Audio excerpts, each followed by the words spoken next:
Are you getting yourself ready for our show?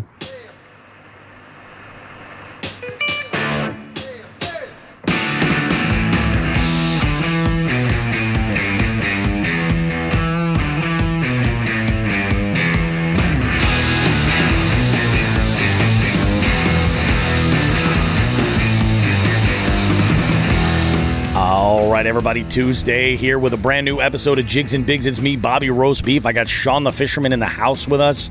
This week, guys, we got one hell of a show for you. We're going to talk about how Sean and I, we tackled the mighty Connecticut River, or maybe it actually kind of tackled us. It was an interesting day, and we're going to tell you all about it. We got reports back from the KBF/EKF throwdown at Messalonskee up in Maine. And just the tip this week, we've got the topic of lure choices for follow-up strikes. And that comes in from a listener, too. You're going to want to check this out. We also have in FTG, if you can imagine it, believe it or not, somehow we have even more ramp bullshit going on. When's the insanity going to stop? Maybe never. Hopefully it never does, because we're on that trend. And then in our third round, we have Greg Nosar from KFL. Yeah, we're gonna learn a little bit about KFL and what it's all about. We're gonna get to that in just a bit, guys. Trust me, you don't want to miss this. Go get yourself a hot cup of piss and enjoy. We've got a great show lined up for you guys. You don't want to miss it. Bobby Roast Beef. It's Jigs and Bigs. We'll be right back after this.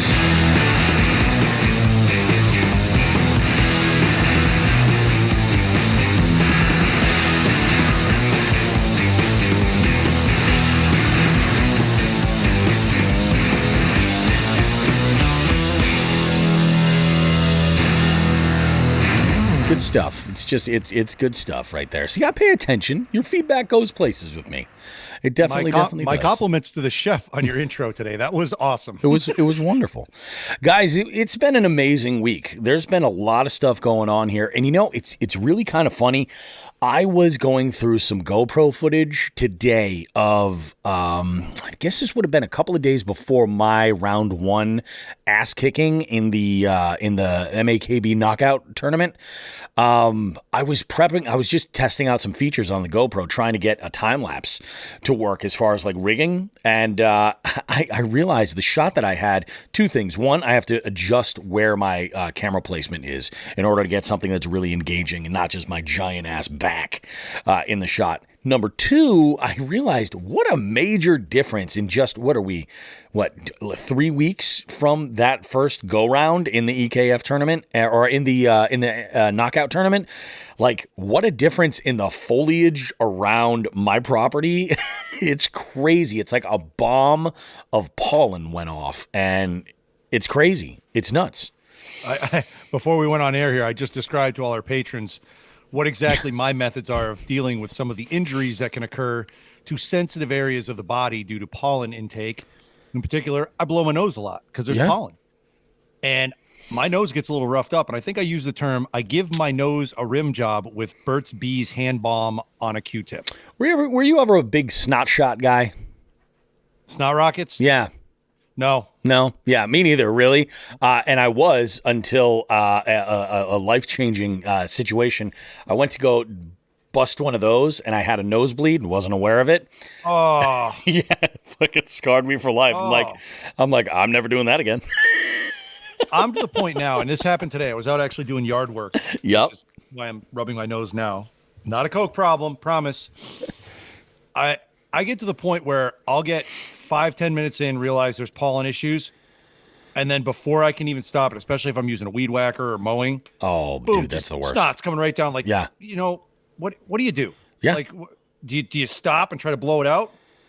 I just keep going. I'm already sweaty and gross anyways. Now I got snots all over me like a child. Exactly. I don't give a fuck. You're like, I'm going to shower when I'm done with this. Let's get through it and, whatever.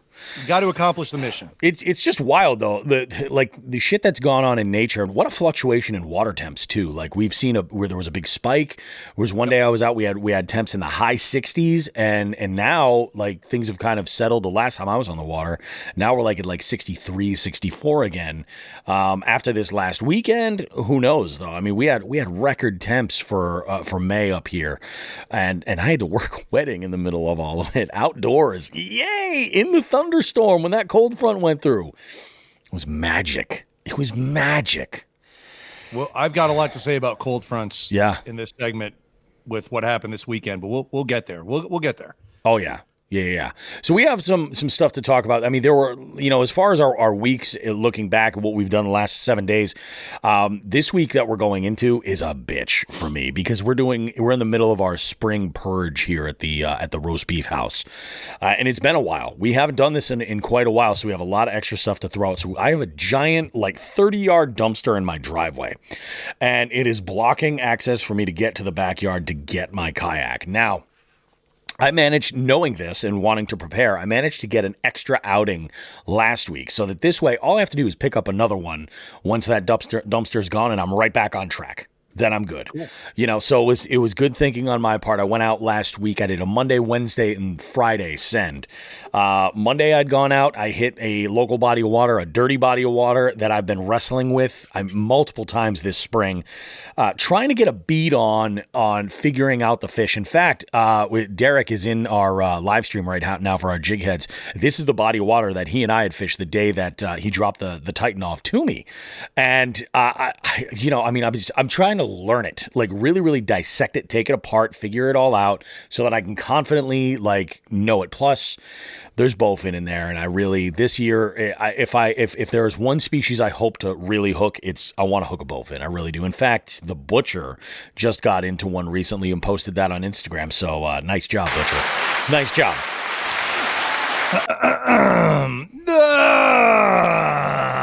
Butcher. It's true. So I went out Monday. Totally. It was a short trip too, if I'm not mistaken.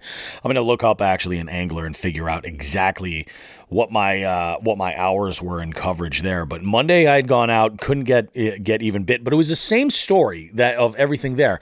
I felt like I was throwing stuff that was close because I was getting follows like crazy. I was seeing fish. I knew that there were fish absolutely there. Yeah, the 16th, man, nothing at all. And we went out. I was out actually for a while, almost 4 hours. Then that brings us to Wednesday. Now, Wednesday was the day Sean and I connected, and Sean's made the commitment to being my wingman for at least one of these trips, which is awesome. Always a good time. Got your back, buddy. We decided that we were going to go and get cute at the Connecticut River. I'm an idiot, buddy. Well, it's kind of funny. This is my first trip out into the main river. I don't think I've even had a kayak up at Oxbow or anything like that necessarily. But, I fished Red Bridge. That's a river system.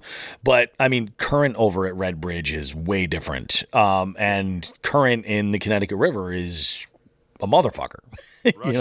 Yeah, it's much, much faster moving water. Combine that with the fact that the current and the wind were both moving in the same direction, and you had a nice. We got one hell of a workout, didn't we? It was good. We did. I feel like I earned every one of those calories of that farmer's market pizza. We washed down our adventure with a couple of pizzas from Uno's and over by the Hall of Fame, Basketball Hall of Fame in Springfield. Yep. So that was worth it. That sucked. It was rough, man. But it was a good learning experience because number one, I didn't realize that section of river was so minimally, so close to featureless. Yeah. You know what I mean? You're looking for drop-offs in that point. There's not a lot of rocks there. Yeah, there's not a whole lot going there, and it's just a giant flat in the area of where we were. We did have some cover that was up, some man-made cover that, in terms of bridge pilings and things like that were around that were cool. And Sean managed to pick some stuff up there. But I'll tell you what, it was crazy because, with these Propel pedal systems on the native Titan and Slayer, they have a 20-to-1 gear ratio. That prop spins like crazy when you turn one crank. And if you're moving at a decent clip, you can get moving quick. You can really go a lot faster than I ever thought you could in one of these kayaks. Up against wind like that, I think we maybe covered a mile and a half, but I'll bet you we pedaled the equivalent of 5 just to try to like slow the progression back downriver. And once it was time to call it a day, we're like, yeah, we should probably jump off the water if we're going to grab lunch. It was just like we were there. It was crazy. Yep. It was something. It was pretty wild. I think I even asked Sean. I said, "So is this how kayak fishing in a river always is?" And he was like, "No, this was like the worst of the worst. Like you got the perfect storm for bullshittery, you know?" Yeah, if that wind hadn't been in the same direction, it still would have been a strong current. Yeah, that water's low now, and the wind was at least 10 to 15, if not more, with gusts higher, and it was brutal. That was not easy to fish in. Yeah, we had a couple of boaters go by that kept things nice and choppy for us. You know, it gave us a little bit of a thrill. They were going to be nominated for Fuck That Guy. They were. We had someone step up this weekend and say, no, I'm claiming that bad, Larry. My beer is what they said. And I think they got it. I don't want to give too much away, but I think that this FTG is like on the same level as Boat Ramp Car Wash Guy. Yeah, they're probably related. To be perfectly honest, they're probably like second or third cousins or something like that. See each other once a year at the picnic. You know, somebody brings the bean dip, whatever. Their parents were probably first cousins. I'm sure that they were. Oh, goodness. But yeah, so it was pretty wild. And that brings us to Friday. Now, Friday was an interesting day because it was the last day of the week because we were expecting this dumpster to show up on Friday.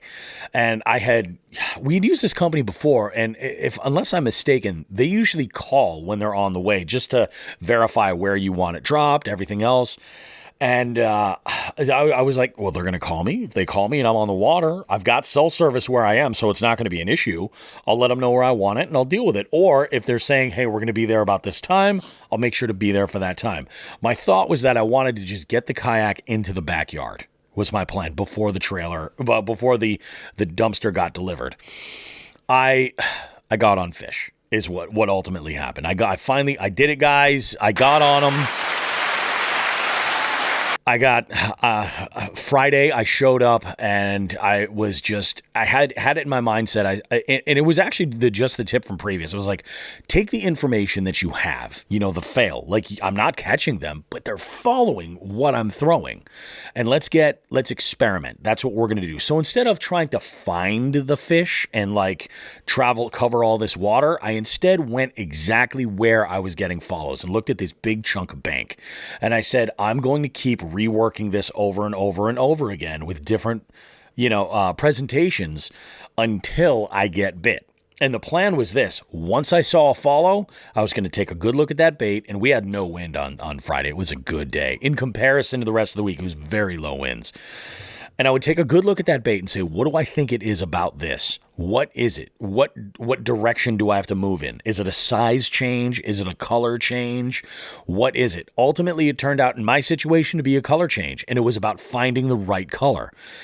So this water was pretty dirty, pretty stained, but it wasn't as dirty as I would, where it was like no visibility. It wasn't like chocolate milk water. It was stained, but you probably had a good foot, maybe 15 inches of visibility, something like that. It wasn't terrible.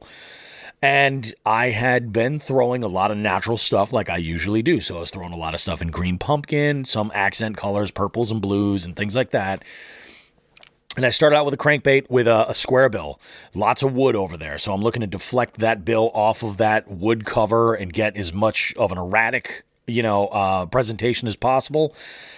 Second cast, third cast, follows. Again, these are just like dinks, nibblers, but they're follows. I'm like, okay, so what is it? Maybe I have to slow it down.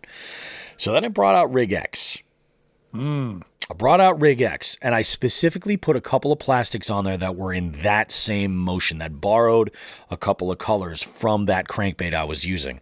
And I threw that. Again, same thing. just getting follows. No real strikes at all, just follows. So then I start switching things up a little bit more, change up the presentation. Ultimately, I started playing around with a floating worm presentation to go as finessey as possible. And I was wacky rigging a trick worm in a variety of different colors. And when I got to this presentation, I was throwing green pumpkin, and then I switched to, what was it? I switched to Junebug, got more follows still. I said, okay, all right, that's cute. Let's go ahead and switch things up yet again. And I was looking for a black and blue, and I didn't have one in a Zoom trick worm. So I said, you know what? I got a black and blue Senko. I'm going to pop this on a wacky rig it.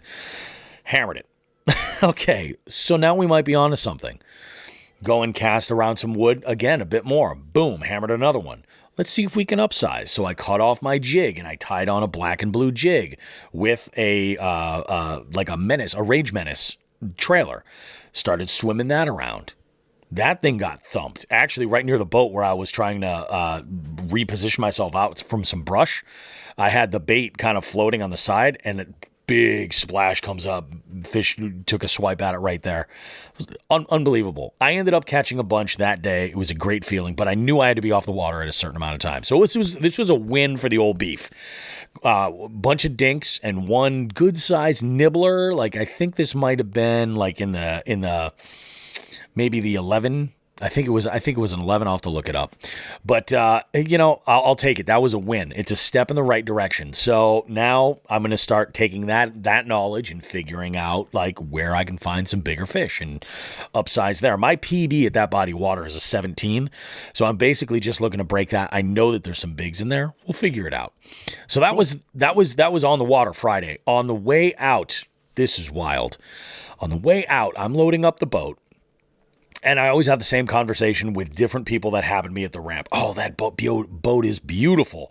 How much did that set you back? And I tell them, you go to Three Bells Outfitters and check it out. This model they don't necessarily have, but they'll put you in the right boat. They'll take good care of you. See, Lauren, Derek, I think about you guys constantly, longingly. Anyway,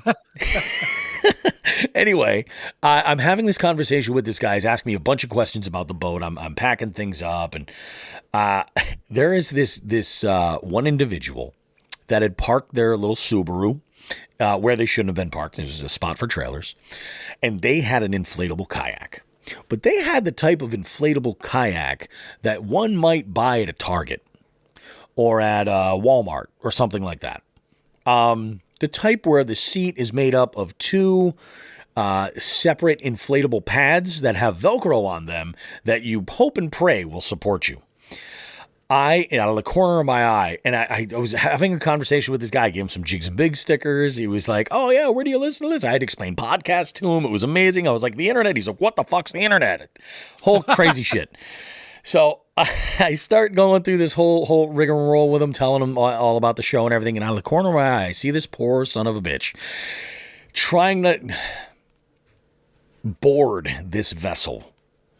And it was just not going well at all. In fact, one time I thought he was just in the water. But I will say this much. PFD was fully in play.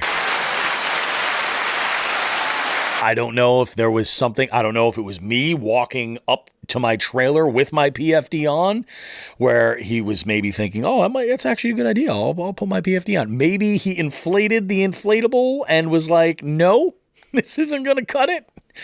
But there was a PFD in play, so good job to that dude. Good job. And I saw him paddling out there. He did make it. I don't know if he made it back, if it was a 3-hour tour. I don't know. There's an island over there, maybe. He could be marooned. For all I know. Made a radio out of a coconut? He could have. Yeah, but doesn't have the technology to repair an inflatable kayak? Could be it. Can't patch a hole in a boat. Nope, can't do it. Out of my below my pay grade. So that brings us to returning home. I get home and I'm thinking I haven't gotten a call from the dumpster folks. I'm good to go. Wrong, fat boy.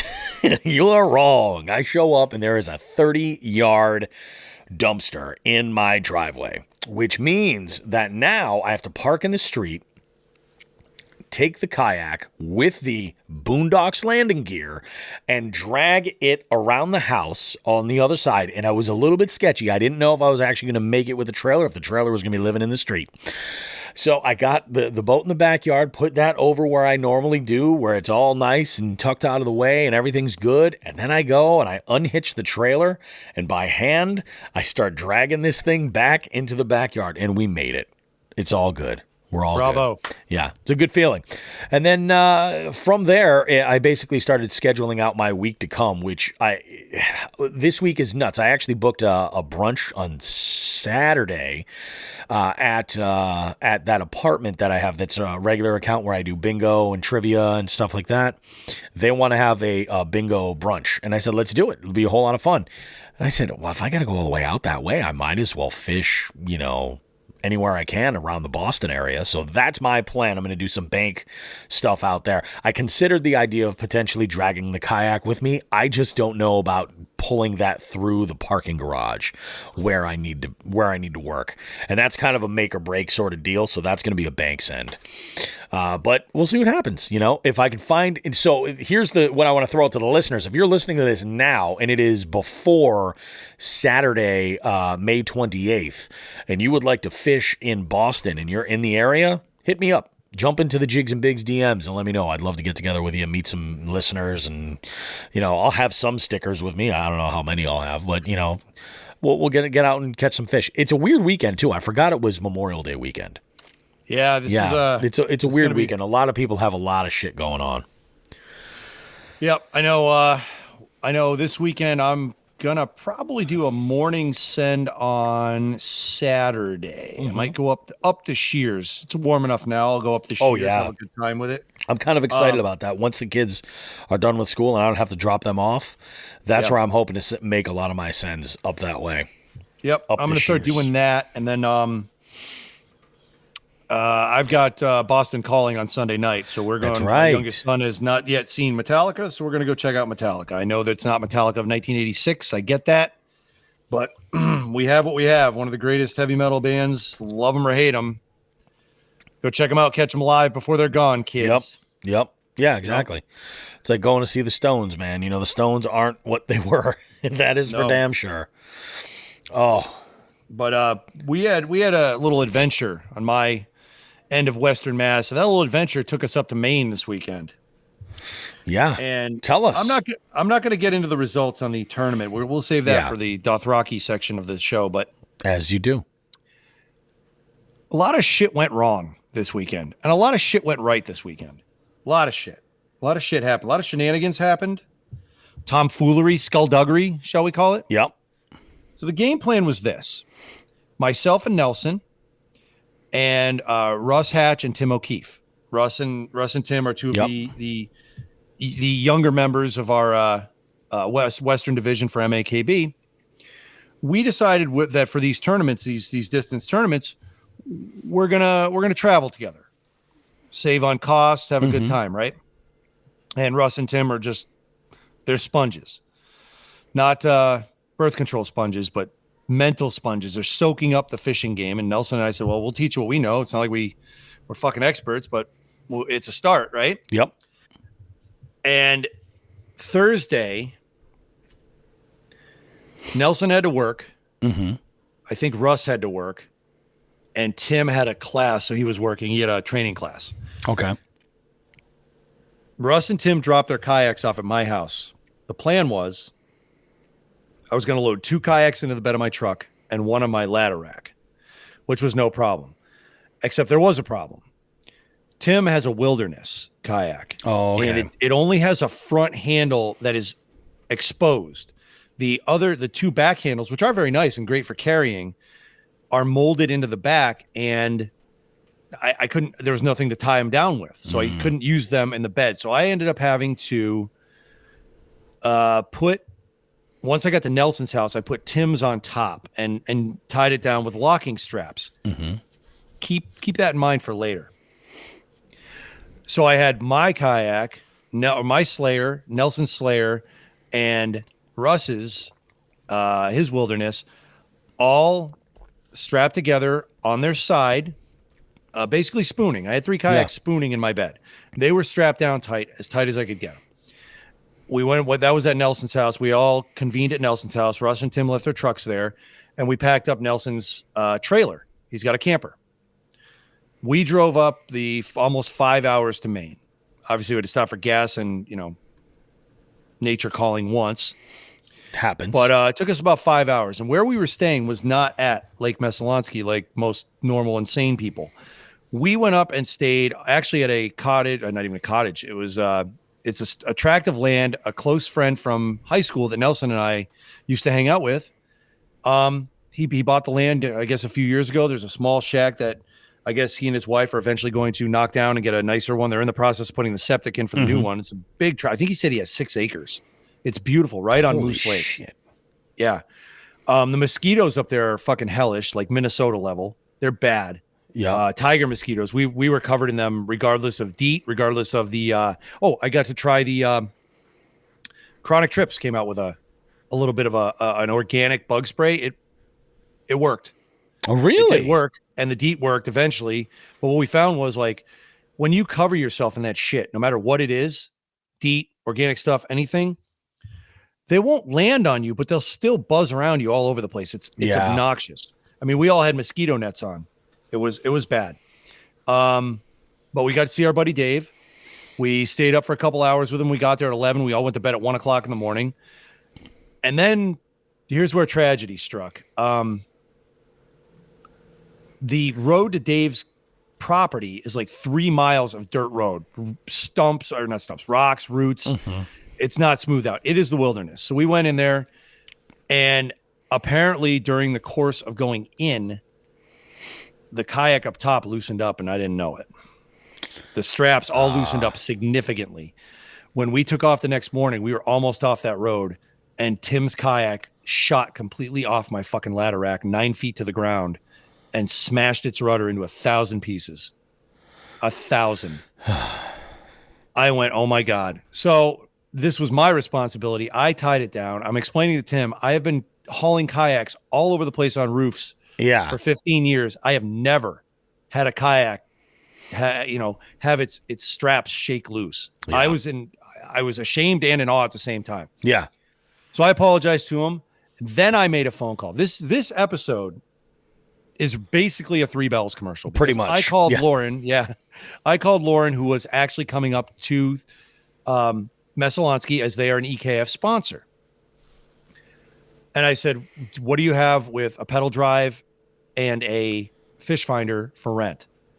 And she said, I'm going to double check, but she said, we think we have a Hobie Outback that has what Tim would need. Yep. And they did. So we picked up the pieces. I made that phone call to Lauren while we were driving to do some pre-fishing. And she called me back. They had it. So I rented Tim's kayak for him because this was on fucking me. I don't know what the fuck happened, dude. I tightened those goddamn things down and it didn't work. So now I'm staring at my locking straps going, what can I do better? Yeah. I mean, I have never locked them either when traveling. Yeah. I've locked them in like parking lots where and stuff. Where I feel that they should be locked up, but I never lock them just for that. And I think I might have to start doing that. So anyways, we got to the lake. Tim's got a busted kayak. We couldn't go very far. We started at the north end of Messalonskee. It's a big lake. It's 3,500 acres, but with the amount of anglers, we ended up having on day one 82 anglers. I'll get into that in a minute, but that lake got real small real quick. Yeah. Oh, I'm sure. So Friday, we had about 3 hours to fish. We got there. By the time we got there, after all this bullshit had gone on, we did sleep a little late. We got there about 1:30 or so, got in the water. Now, we did have to unpack 4 kayaks, completely rig them all out because all the gear was in Nelson's truck and I had all the boats. And it took us a while. We got on the water. I think, let me think. I caught 2 fish. I caught a smallmouth, an okay sized smallmouth, and I caught a 19.25-inch largemouth, which was nice. And I think Nelson caught one, and it was rough fishing in the afternoon. But we said, well, this is all we've got. Let's start here tomorrow. And we went back. We had a good dinner. We had bass pizzas. Ooh, had some bass pizzas and some perch pizzas. We did keep a couple smallmouth and a perch. We cut those bad Larrys up. Dave was mightily impressed. Mightily. So we did those. And then we crashed. I want to say that was Friday night. Yeah, we finished watching the Celtics on Thursday night. Friday night, we crashed. We woke up nice and early. got to the launch. You know, we were probably the last ones in, but we were still on time. Got to the launch, went in, and I didn't catch a fish for 3 hours. The first 3 hours of the tournament, I was just watching the scoreboard, people getting 80, 70. I don't think anybody touched 90 inches by 3 hours in, but I was just watching going, wow, this is not good. Tim caught a few. Tim actually landed his personal best smallmouth that day, which was great. He caught a 19 and a half, I believe, or 19 and a quarter, something like that. Over 19. Yep. He did a great job. Nelson struggled, I struggled, and Russ all struggled. By the end of the day, I did put a limit together. But out of 82 people, I was 50th. So I was like, oh, wow, this is a brutal, brutal competition. So that, again, speaks to the competition in the Northeast. Not that I had any giants that day. I had a 17, a 16, and a bunch of shit bass, but it was a tough day. And the thing I noticed that was a pain in the ass was the first 3 hours I was throwing a Ned rigged creature bait. And I would watch a fish grab my line and my line shoot to the left or right. And then I'd go to set the hook and they would spit it out. And the first couple times it happened, I'm like, are those fish on beds? Because they weren't on beds as we could see Friday. There were some beds fanned out, but there were no fish on them. Well, I got my answer. Those fish had moved on beds. And then I switched to just a straight 3-inch worm and Ned rigged up, and that's where I started catching fish. So I got all my fish that way. Ended up with a dozen for the day, but it was not impressive. And, you know, you spot these guys 3 hours fucking around with a creature bait, and that's what happens in tournaments like this. Yep. So once we got off the water, we had a little bit of a special meal planned. I had some seasonings. I had some fixins. You had some fixins to slam onto some drumsticks, and we were getting ready to do that. And as I was prepping the food, I saw that all my fish got disqualified. Oh, I was not using an authorized KBF identifier card. Now, in my silly defense, I obviously I didn't read the rules, or I didn't read them close enough. In my defense, my new MAKB card actually has a small KBF logo on it. And I didn't look any further than that. Meanwhile, in the front of my boat all day was an authorized KBF identifier that I didn't know needed to be up there. So I fucked up. The problem is I got 5 emails on it. And really? I was actually just on the phone with Derek before we got in the house and started recording. And I said, I'm looking through these emails. I got 3 in the other night, and none of them said a reason as to why these fish were disqualified. I'm losing my mind. I'm like, what the fuck did I do? Yeah. And I thought it had something to do with the location on my phone, the location settings on my apps. Now, I had 5 apps involved in this shit that had location settings. My camera, my photo gallery. There's a fucking photo editor that's attached in there that I can't delete, which pisses me off. Fishing Chaos, and then my phone's settings, general location setting, right? Yep. And all of those were on. And I'm going, what the fuck did I do? The problem is Fishing Chaos has a test that it lets you run. And it says, your phone location is on. Boom, little green check mark. Yay, good for me. The gallery one would not go green. It would not green up. And then the Fishing Chaos would. Oh. So I'm losing my mind. I'm like, why is the gallery not going green? And here's the thing. If I manually did it for every picture, it would green up. Right? Yeah. But then the camera one would go red because they weren't. Russ is an IT guy. And he and I worked on this while we were cooking food, of course, for 4 hours. At 10 o'clock, I had sent Ken Wood an email, because he's obviously a director of EKF, saying, dude, I can't even turn fish in. What the fuck's going on? Because I thought that was the reason. He said, you didn't have the proper identifier card. And I said, what are you talking about? And again, I looked at my emails. I went down 1, 2, 3 of them. They're all there. They all don't give a reason. I'm like, what is going on? I just saw about an hour ago. This is now fucking Monday evening. I just saw an hour ago, the 5th email, the last one has the reason. Improper ID board or whatever the fuck it says. And I'm like, you got to be kidding me. Okay. Had I seen that at fucking 6 o'clock on Saturday, our fates would have been different. But 10 o'clock at night, we were planning on waking up in 5 hours. We all had a discussion and said, do we want to do this? Yeah. Because the way the fishing was, and honestly, and I'm getting a lot of feedback about this, there was some etiquette issues. There was a lot of etiquette issues at this tournament. And like I said, that body of water got real small. And with fish on beds, there was quite a few competitors that felt that 50 yards could be measured by arm length. Yeah. And, I talked to Nate today, and he said somebody got so close to him, he was getting ready to fight him. I was like, geez, it was crazy. So we made a call that Tim caught his best. This was a big tournament. Nelson and Tim and Russ all got that experience. I've only been in one KBF or two KBFs and one EKF before this. So I'd been there, and I was exasperated mentally from what I just went through with the fucking, the DQs, and then finding out it was my fault anyways, but not knowing that. Yeah. We made a call. You know what that call was?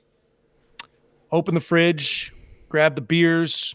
Oh, look, there's Grampy's cough medicine, sleepy medicine. Turn off the alarms.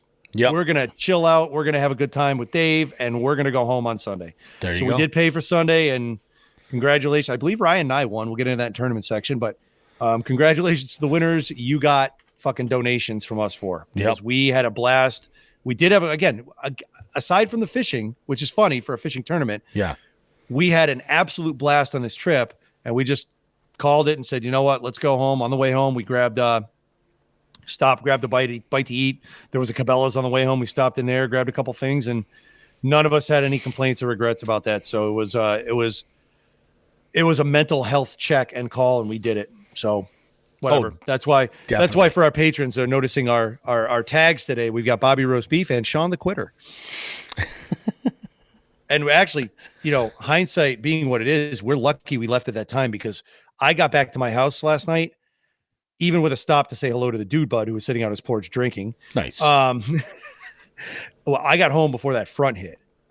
That was nasty weather we had come through last night. Yeah, it was. It was bad. And I should make mention too, along with our decision, one thing that went along, a factor that went into our decision on Saturday night was we were staying 40 minutes north of Messalonskee, and we had just a nasty front come through. We were at the southern end of it, and thankfully it dissipated. But unfortunately, Russ and I were actually walking around Dave's property looking for places to shelter from a tornado, because there was a watch up.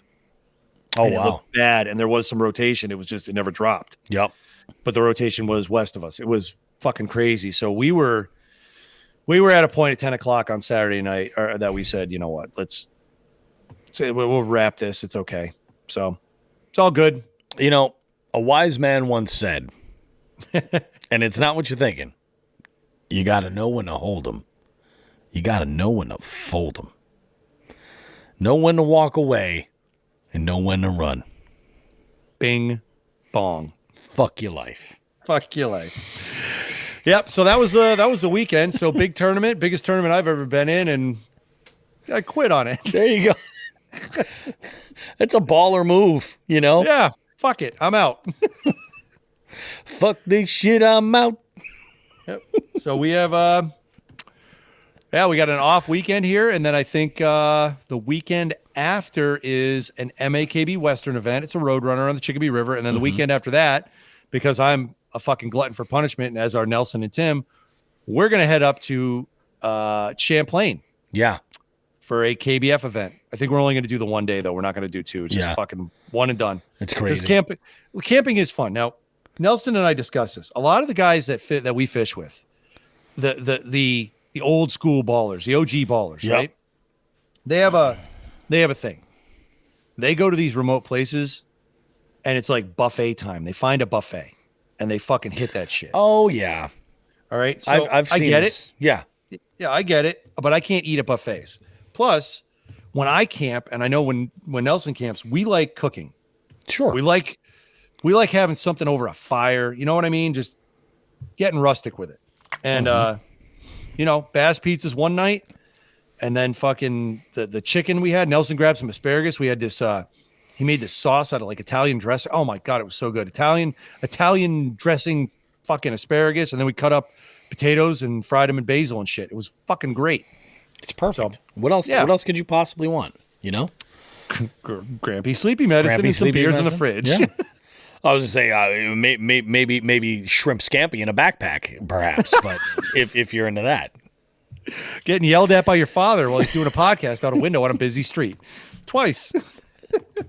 Oh, I love it, man. I love it, dude. Yeah, it's just it's freaking wild. You told me about the etiquette issues, and I'm like, I don't know if it's you've got the experience on the water. Do you think it's getting worse? Is it just the influx of new recreators on the water? Know. I don't know if it was, again, I only have, basically two. This is my second EKF event, and I didn't see it last time. It was at Winnipesaukee. I was by myself for most of the day. I literally pedaled 2 miles away from a ramp just to fish one point. I was by myself. This one was a much smaller body of water. My understanding is too that the other lake, there's a nearby lake that is also in play, but was not for some reason this year, and I don't know why, and I don't care. But that would have been nice to split it up and have some space, That's the whole thing. It buys you literally more real estate. So yeah, people were on top of it. I saw pictures. Sucks. I don't know if you saw them.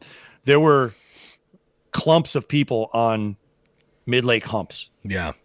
You know what I mean? They were way within, but they must have agreed to it because I didn't hear that kind of complaining. But it was the bed fishing that was, I think people were getting way too close, way too comfy with, Yeah, exactly. getting close to each other. And I also heard Sarah, the Pendergrass fished, I keep saying their name wrong. Pendergast fished this tournament, both of them, both Chris and Sarah. Oh, and thanks to Sarah, she heard that Dave wanted to try some pickles. And gave me a jar to pass to Dave, who hosted us, a jar of pickles. Oh, they did not last past, I don't know, an hour of being on that campsite. They were gone. That's how it works. But yeah, Sarah had made mention that someone, etiquette-wise, had even I guess, had Panoptics, seen a fish under her boat and threw a lure in her direction to catch the fish, and did. But like, how do you not say, hey, there's a fish under your boat? Can I catch it? I mean, do you mind if I take a cast at it? I'm not going to hit your boat. Do something like that. Or just like hey, heads up, there's a fish that I've marked under your boat. I'm going to try and get this bait over there. Instead of just like throwing a bait and like, oh, hopefully maybe they won't even notice. No, they noticed. You said throwing a bait, but I think you mispronounced being a piece of shit on the water. Being a piece of shit, yeah. That's really what it all gets down to. That's really shitty. Yeah, I read that and I was like, that's not good. So Lauren's got some numbers here for us. She says there were 84 KBF and 82 EKF with about 65 to 70 crossover. So you had about 100 total on the water. That's a lot of people. And I mean, you're talking about Saturday. Messalonskee, that's a good rec body of water too. Like you've got people out there just kind of like, chilling in their boats. Believe it or not, there weren't a lot of rec boaters that I saw. Maybe there were other anglers out there. I saw quite a few V-hauls going out there. Yep. A couple of people on pontoon boats, but they were fishing. There wasn't a lot of the water was only 61 degrees. So it that's wasn't the like next question I was going to ask was about temps. Yeah. So it was, I don't know. I mean, it was crowded. A lot of fish were caught. And we're just going to keep going on. And the rest of the EKF events are pretty big bodies of water, even if it's single. I mean, the Connecticut River, Lake Oneida in New York, Winnipesaukee and Champlain. I mean, even only half of Champlain's being used, and it's 10 times the size of what we fish. So from what I'm seeing, this tournament sounds like it was an aberration with the way people were crunched in, but we got 4 more. You'll get reports from me on it. Look at that. Look at that.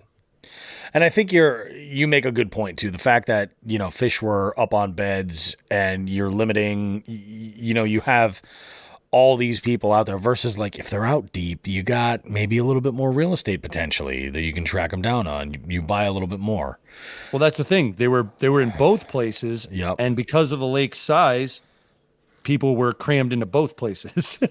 The mid-lake humps had people all over them. Oh, okay. And around the shoreline, people were just that. We also had another discussion, and we can continue this discussion another day too. I mean, when it comes to this competitive stuff, a lot of people that were in pedal kayaks that did not have Panoptics were really taking a hard look at their gear and if they wanted to make that investment, because at a tournament like this, those two things were almost necessary to compete. It made the difference between... it's funny. You hear this from all angles. There's some, even big boat anglers that are just like, Panoptics are ruining the sport because you have, you need to have this in order to be able to even have a chance, versus gearing up, without the latest technology or whatnot, or relying on, fishing shallow or something like that. You hear a lot of it, but I'm interested to know. So that seems to be a lot of the feedback. How much of that do you think is just sour grapes? I don't know. Like, I mean, I honestly, do I you don't think know. that there's a certain amount of time that needs to pass where people are living with Panoptics in their competitive field and they can actually make a better, instead of a snap judgment, I mean, we're talking Panoptics has been out for a bit, but it's really only been savoir faire, in the last few years, I mean, it really especially in this last year, it seems like it's really kind of taken off. People are really in this last year jumping into utilizing LiveScope. What we're seeing, the guys that don't have Panoptics is you're watching anglers with Panoptics, especially if they have motors, trolling motors on their kayaks. They're zipping around the surface of the water like whirligig beetles. Yeah. And they can see the fish. Yeah. That is like, if you see fish in a place that, like I'll take a map and I'll look at it and say, okay, there's 2 points here and I'll fish one point and fish the other. But then somebody comes through with Panoptics and they can see that the fish are actually suspended in, 30 feet of water in between the 2 points, but offshore a little bit. Like, how would a standard angler ever even see those fish? Exactly. Yeah. You know what I mean? No. I mean, you're absolutely right, but I mean, I think I like seeing all the changes in, lures and, sonar was a big deal in the 90s when it was really getting refined this way and that way. That's got a game changer. And that's a game changer. I don't know of anything that this is like that's the internet had from this phones. level of impact. Yeah. This is nuts. This is like, you can see them. Now, it doesn't mean you're going to catch the fish if you see them. It's true. But if you put this shit in an accomplished angler's hands, you're going to see some shit. Yeah. It's really cutting down your time to find fish because you can just look. You don't have to cast. You don't have to feel out a spot anymore. Yeah. You can just look and see if there's fucking fish. Yep. It's nuts. So I don't know. I mean, the question is like my question I asked myself after seeing it in action a couple of times. Yep. And seeing how people finish with it, the question is, do I want to make the investment to fish these big tournaments to get that gear? Or do I want to stay static and say, you know what? Local tournaments are fine for me. Yeah. A lot of these guys too like to travel. I like to travel a little bit too. I like to stay local though. I traveled for 20 years. I want to be home. Every fucking time I turned around, I was getting sent to some state I didn't want to be in or a fucking country I didn't want to be in. And I think that's the thing too. I think there's a world of difference between traveling because you want to and you enjoy it, like, for your own reasons versus like, oh, this is where that tournament is. I need to be a part of it. Maybe you just hate that body of water or that location. You're just like, yeah, I just, I got other things I want to do. It's like, yeah, it's nice to do it on your terms, It is. Go fish a body of water and, hey, maybe do an online tournament or something, whatever, honestly, dude, right off the bat, I've pulled back from any of the 2-day stuff. I'll fish a KBF event, for one day. I'll do that. I'm fine with that. And then because basically with the way we're going to travel, that Nelson and I and Russ and Tim for this year, we're all kind of just traveling together. Yep. We all want to be home by Sunday night. So if we fish on Sunday and you get out at 2 or 3, then you've got the award ceremony if somebody finishes in the money because we're all 4 traveling together. So we're all locked in. You got to stay. That's done at 4 or 5. Then you've got to go back, pack everything up, and then you got a 4 or 5 hour drive out. No, we'll fish the Saturdays, sleep in Sunday, and do what we did. That was a nice learning experience for us. I told Russ and Tim, I said, while they're out here learning about competitive fishing and learning about fishing and this and that, Nelson and I have really never used his camper with other people too, and we're traveled en masse like this. So this is a learning experience for us in that way. It's not just show up and set up tents like we always used to do. Yeah. So this is learning. We think the way that it worked out the other day was just fine. Where we just fucking turn the alarms off, have a party Saturday night, and fucking sleep in on Sunday and hit the road. I think I fully can back that. Yeah. I would rather do that all day. You know what I mean? Yeah. I don't know. I mean, but really seeing this now numerous times with the way Panoptics is so valuable in big money tournaments, dude, I'm at a point where I'm asking myself, like, do I want to go in that direction or do I not? And I really don't want to right now. I don't want to pay for it. I see Lauren says, I think we need to do the research, boys, with a wink. So Lauren, if that means you're installing it on my kayak and we're talking about it later, yeah, you know, then cool. We can talk. But yeah, I totally get it. I'm very careful with my tournament and fishing money that I have devoted. I actually budget shit out, and that's not in my budget anytime soon. Yeah. So I don't know. I don't know what to say. It's legal. People are going to use it. Sure. Sour grapes. There's going to be sour grapes. I don't. They didn't do anything wrong. The etiquette on the beds is bullshit. Yeah, that's shitty. That you can't give a pass to. You know, no, that's fucking ridiculous. Yeah, that's fuckery.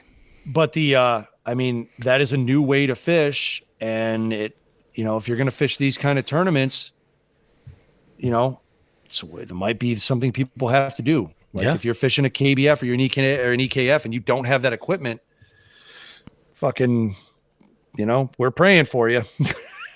Yeah. Or go in saying, whatever fucking happens. I don't care, because Lauren makes a good comment here. She says this is where the different levels of tourneys will come into play. And I agree. I think that when you get into an elite level, where you're in a circle of, where the prize money is much higher, you're dealing with larger numbers of anglers, bigger bodies of water, things like that.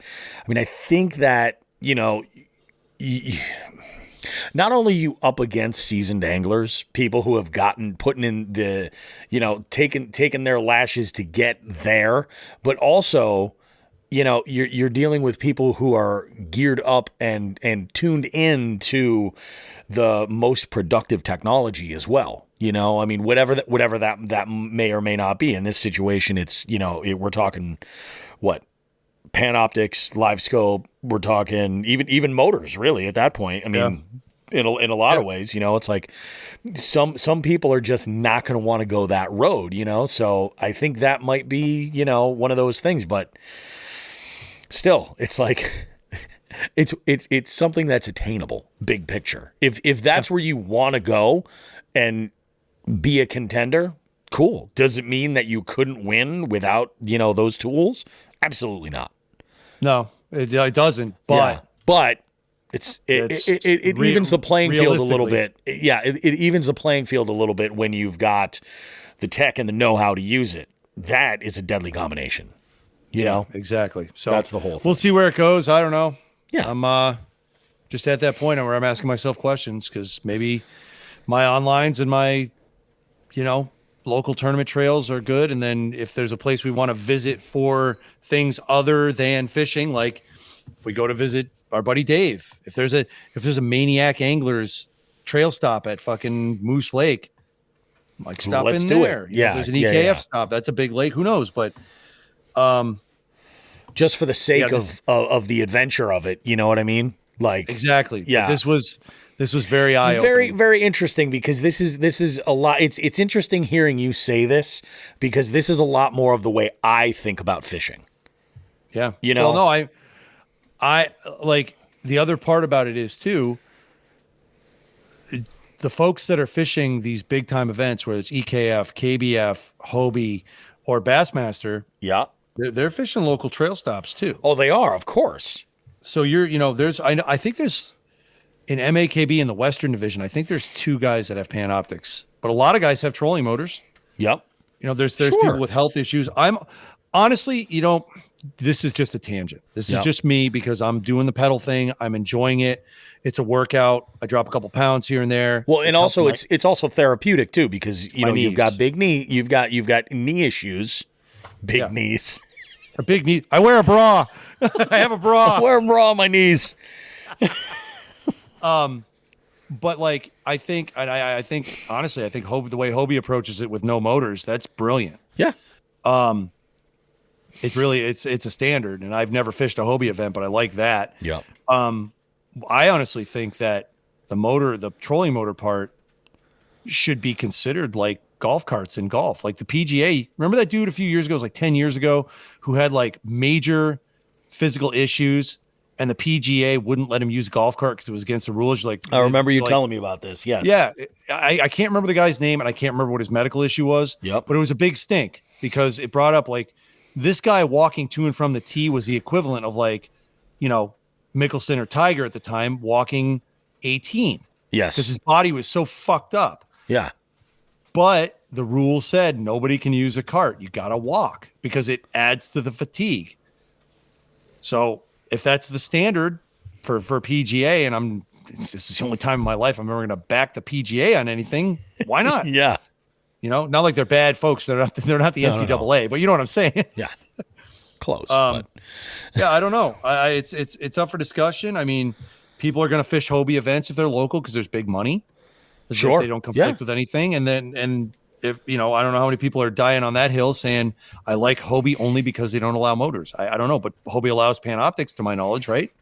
I'm not sure about that, but yeah, I would assume so. Yeah. So who knows? I mean, it's at least there's options out there for everybody, and every group isn't running by the same rules. So that's good. Yeah. No, I hear you, man. I definitely hear you. So, I mean, I think for both of us, it was a very busy week in different ways completely, but pretty wild nonetheless. We are going to take a short break right now, guys. When we get back, we got a message from one of our listeners. Justin Kempf had reached out to us and asked us a specific question about if we were able to talk about a specific topic for Just the Tip, and that's exactly what we're going to do right after this break. You're not going to want to miss it. We'll be back right after this. Jigs and Bigs wants to take a moment to say thank you to our partners for helping us continue to push the limits of our fishing adventures and bring you amazing long-form content.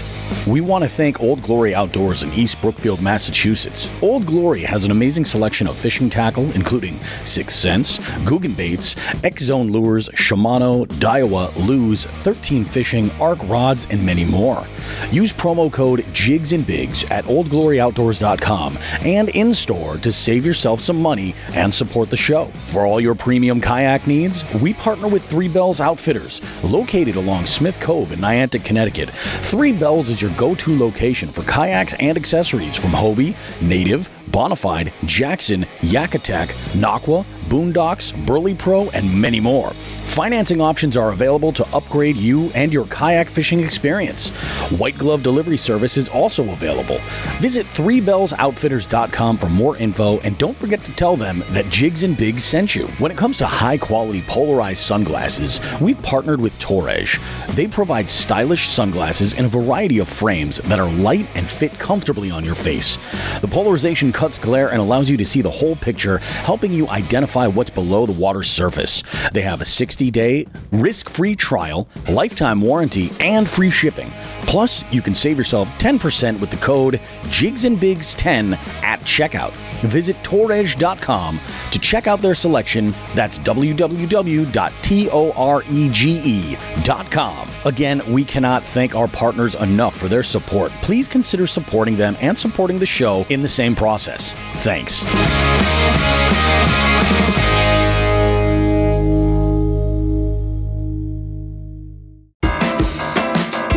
Bobby and Sean now have a special presentation for us all.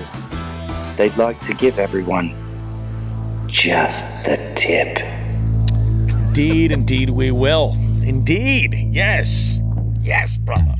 So we had ourselves a little back and forth with one of our listeners here.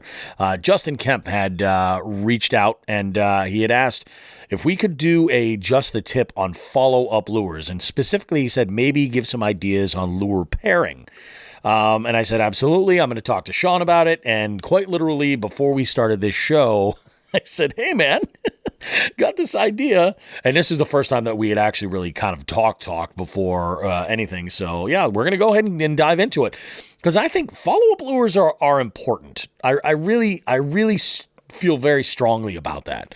I've had a couple of specific instances on the water where I've strategically thought about what am I going to follow that up with? What's the situation?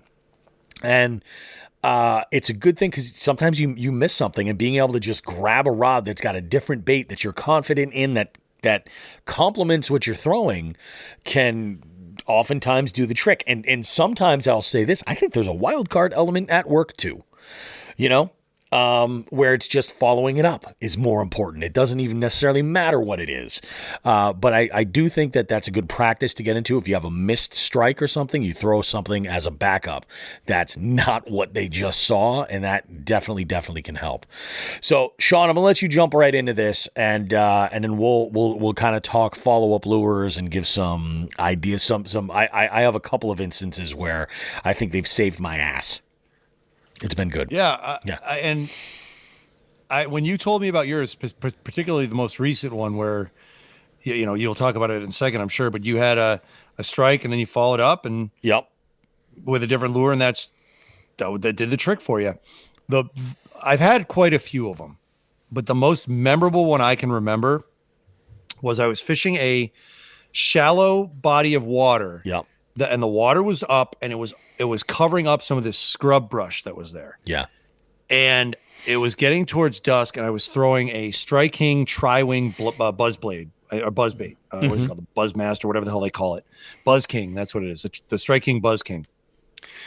And I threw it past the brush, this one particular piece of brush, and I brought it right past it, and a big fish exploded on it, but he missed. Yep. Or she missed. And I looked around real quick, and on my other rod, I had a floating Rapala. And I threw that back, and it inhaled the floating Rapala. Mm-hmm. So because of that, I always have a jerkbait tied on for a missed strike on a fast-moving search bait. Yep. But I also have used either, a suspending jerkbait, a floating jerkbait, or I'll throw a stick worm, like a 5-inch stick worm weightless back there, because they're heavy enough to bomb. They're weedless. You can throw them in anything. And I think my whole take on it is whatever the second lure is, I want it sitting in front of their face as long as possible. Yeah. So that's where, like I said, that stick worm comes in, because those things, they sink very, very slowly. Oh, yeah.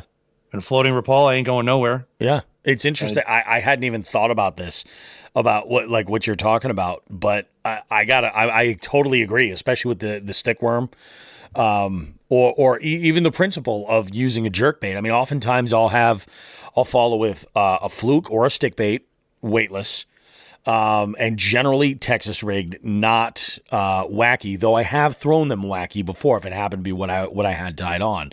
Depends on the situation, obviously, but yeah, you're right, because you can throw a plastic stick bait, 5-inch stick bait, a country mile. I mean, it's but it's also very versatile, and I think the versatility is a good one.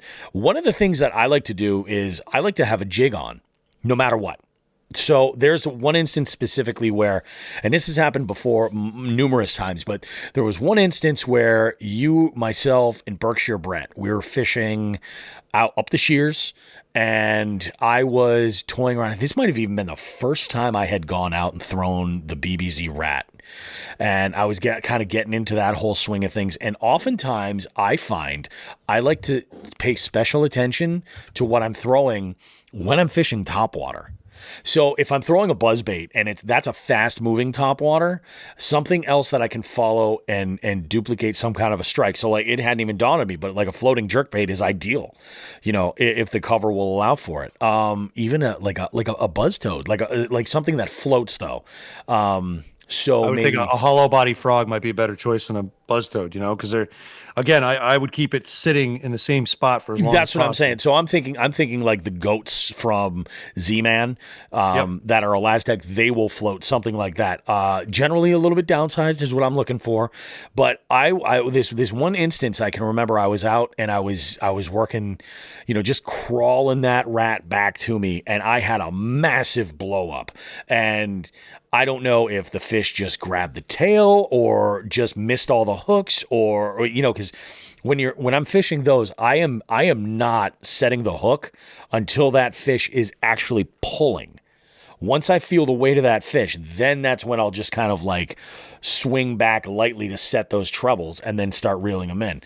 And I've got this out there, this fish blows up and I'm just like, holy shit, that was a big one.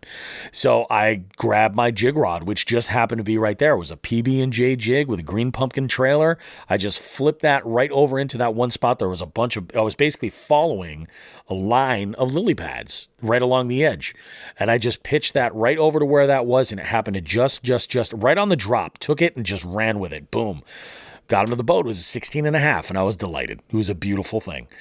Follow-up lures, it's just a great idea to have in mind. Like, if I get bit on this, what am I going to do? In recent situations, when I had, like, just this last week, I was out fishing where I had figured out a color, and I had figured out that color on a wacky rig Senko. And I decided I was going to start throwing a jig in that color so that I could pitch it way up into the brush piles and all the laydowns and get way, way, way in there because I can throw that in gnarlier cover. So as I'm doing that, I would get hit, I'd get a strike on that presentation on that jig. I just burn that back once I got that bite, and I would just flip just outside of that area, that stick bait, and on 2 separate occasions, bam, I got the fish. It worked out. It's one of those things. It's a great, great idea. So as far as matching types, I think you got to consider your cover with what you're going to throw.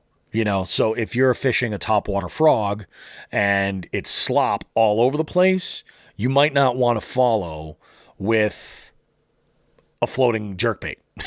You know what I mean?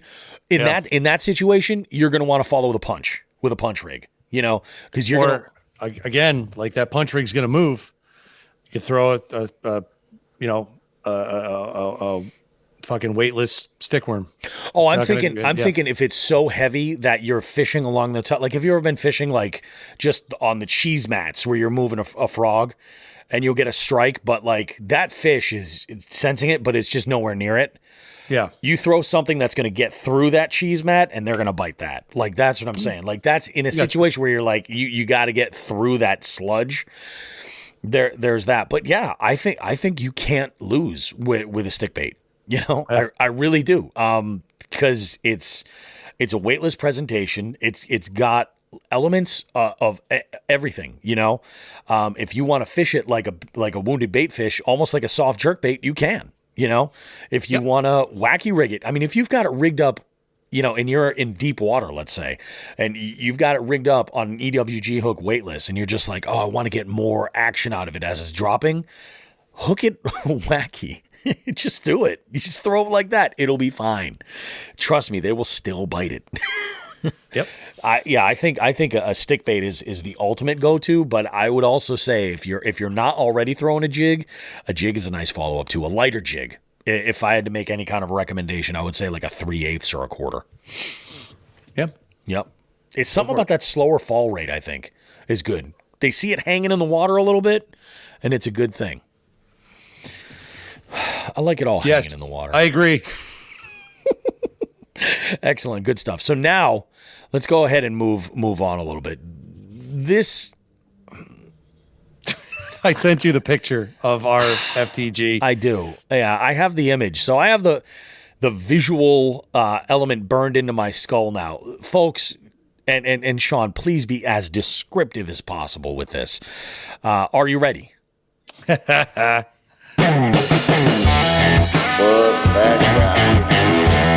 Put that guy. Put that guy. I said it before in the intro, and I mean it. I think that this guy is probably somehow related to the boat ramp guy. The boat ramp car wash guy. I really do. So I'm going to lay down a little bit of music here, Sean, and you go ahead and you have yourself a day with it, okay? There we go. Billy the Doctor. I hear him. All right. Well, we got to... When we were coming back into the ramp on Saturday, Tim said, you got to see this picture. And I figured he'd show me a picture of his fish or a different fish or whatever. It was not of a fish. It was a ramp where a wonderful gentleman had fucking. Oh, that's Chevy. Nice big red four Chevy. Big old pickup truck. It's one of those 750-gallon industrial or farm water cubes with a cage around it in the bed of his truck that this man had pulled down to the water and was filling up with a pump. While people were trying to get in and out of the water on boats, this guy was filling up this fucking water cube. I don't have the words. Bobby, I can only hope that you make a post out of this. I sent you the picture. You make a nice post I'm gonna for put Instagram a post tomorrow. Definitely. And show the people who are fuck this guy, nominee, winner, loser. We're all losers because of this fuck. Of the week is, because this is as bad. You asked, is this guy as bad as the Otis car wash at the ramp? And I said, yes. Yes, it is. So fuck that guy. Fuck him. I got nothing else. I mean, you people. I'm curious, Sean. Aren't gonna believe. Do you have any idea what that water may have been used for? Like, was he just like, I got to water my garden. My tomatoes ain't going to come in right. I would guess some sort of like a farm use. I have fucking no idea. This guy's insane. He's like, hey, my tax dollars are tied up in this ramp, so fuck everybody. Yeah, I don't know. I don't know. It's just bananas to me to think. I don't know. Maybe he was starting a car wash. Maybe that was his thing. That's it. I'm trying to help out my local Lions Club. God damn it. Yeah. Why do I give anybody who does something stupid some kind of an accent? And in the picture too, it looks like there's a boater from. No, it's a main plate. It looks like he's just laughing at him, or laughing at this guy having his picture taken. I don't know. I don't know. Yeah, I don't know what's happening. Yeah, there is somebody that's getting a big kick out of that. Wow. Yeah, there's some shit going on here. It looks a little like visit Maine. Visit This Maine. should be a fucking postcard. It's fucking vacation land right there. Yeah, that's all I got on this guy. Tim showed me this picture, and this guy's a fucking idiot. Fucking jerks. Well, it's that time. It is. Got me some fucking Dothraki. Is somebody getting married in Dothraki land? Oh, somebody's getting hitched in Dothrakiville. Dothrakiville. I love it. All right. I can't hear it. Oh, yeah, it's going. There we go. All right. There we go. All right. We got some stuff today. First thing I'm going to cover. This is easy. And because it's our show, well, I'm going to cover this one first. We neglected to mention last week that the Jigs and Bigs June multi-species tournament is up for registration. There's already been a couple people jump in on it. One of them's Ellie. Yes. Carp Master Ellie. Carp Master B. Joining the fray. Yep. So, join up, guys. We got fucking... I might jump back in on these. I don't know. I said I wasn't going to do them this year, and I kind of want to now. You know what? Honestly, I'm going to be completely upfront here. It kind of killed me not to be part of the April one. Well, yeah, it kind of did. I was like, damn, that sounds fun.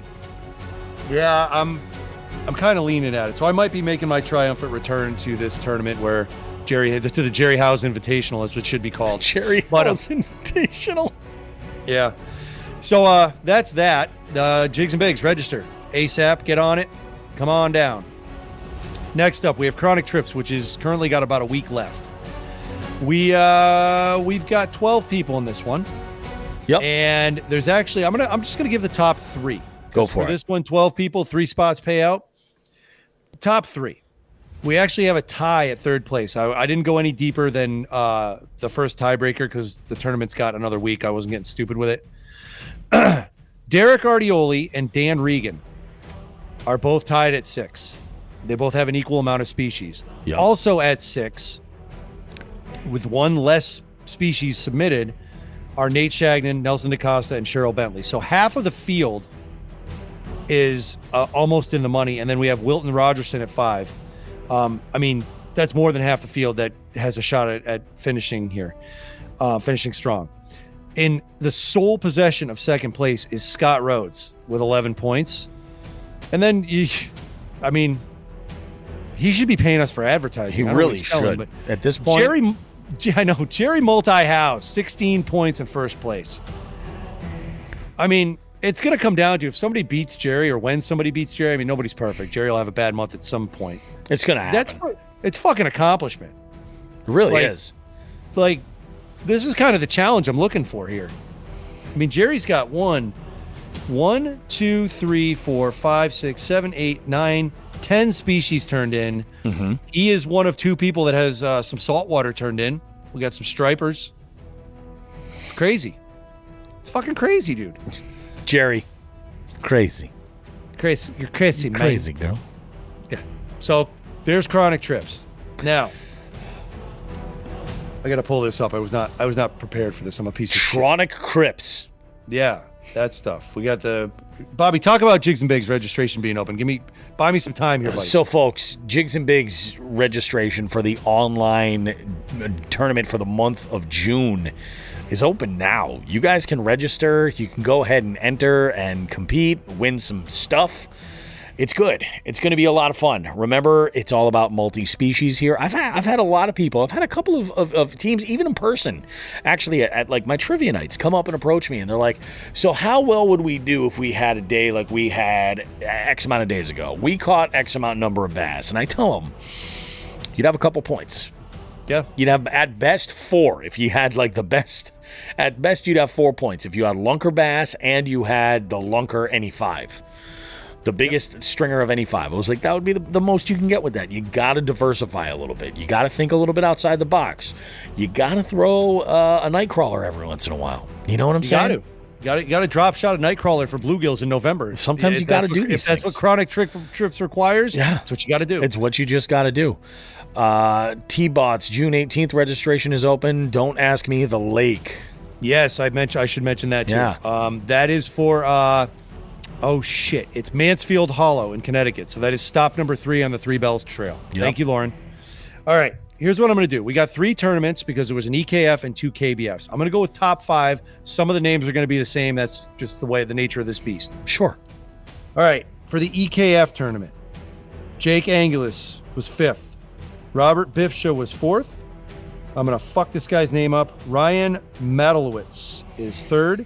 Dominic Eno was 2nd. And Nick Audie took first place with 93 1/4, just over Dominic's 93 and Ryan's 92.75. So a half inch separated 1, 2, and 3. And that was not a small purse that went to number 1. That was a good one. All right. For the KBF events, on day 1, top 5, because it looks like people mixed it up. That not everybody fished everything. Mm-hmm. Top 5, Ken Wood finished 5th. Nice. Jake Ken. Jake Angelis finished 4th. Robert Bifsha finished 3rd. Ryan Madalowitz finished, I hope I said that right, finished 2nd, and Nick Audie finished 1st. And then Sunday, we had a big mix-up at the top here. Ryan Madalowitz just had to be 5th because I had to try and mispronounce his name again. Justin Lacasse finished 4th. Brian Volkernick finished 3rd. My buddy Mike Morcone finished 2nd. And the man who took it with a 1/4 inch over Mike Morcone, friend of the show, Ryan Nye. Nice. Congrats to Ryan. Another big win for him for the KBF. Dude, that's awesome. Yep. Buddy, that's all I got for tourney shit this week. Hey, that's all we can ask is that that you give it your all and you delivered, my friend. I did. You know when I delivered, really? I mean, let's cut the bullshit. Let's do it. Let's cut to it. God damn, there's so much bullshit in this Hollywood fishing game. I made 8 of those fucking bass and perch pizzas the other day. Yep. Oh. That's where I brought it, bro. That's where I brought it. If there's something I missed out on, it's the bass and perch pizzas. And I'll tell you what, the last one. Let me tell you about the last one. Oh, tell me. So our friend Dave has never experienced this fucking chicanery before, right? Oh, no, yeah. And he's watching intently and eating whatever I give him. I cut up a pizza. I'm like, here, you guys take it. I'll get a piece of the next one. No big deal. We rotated. Yeah. And I turned to Dave. I said, now we're going to make a special one. Oh. And Nelson's eyes lit up. I said, because Nelson and our other high school friends are basically gigantic fucking pieces of shit that like to stink all night. And they like me to like quadruple the amount of garlic that's on one pizza, and then they want me to burn it. All right. So I burned the fuck out of a pizza. Dude, there was so much garlic on this pizza. I bought a little jar of chopped garlic. I don't fuck around chopping my own. I just buy it. It's a shortcut I take. I don't care. I was scraping all that, and then I turned the thing upside down and dumped the garlic juice on it. Then I burned that pizza to a fucking crisp. And the happy noises that Nelson was making were phenomenal. I did my job. He's like, this is the best one you ever made. I kind of didn't want to hear those noises coming out of one of my best friends. But now I've learned something. You made him squeal like a giddy schoolgirl over a burnt garlic pizza. The fucking thing was burnt to shit. Wow.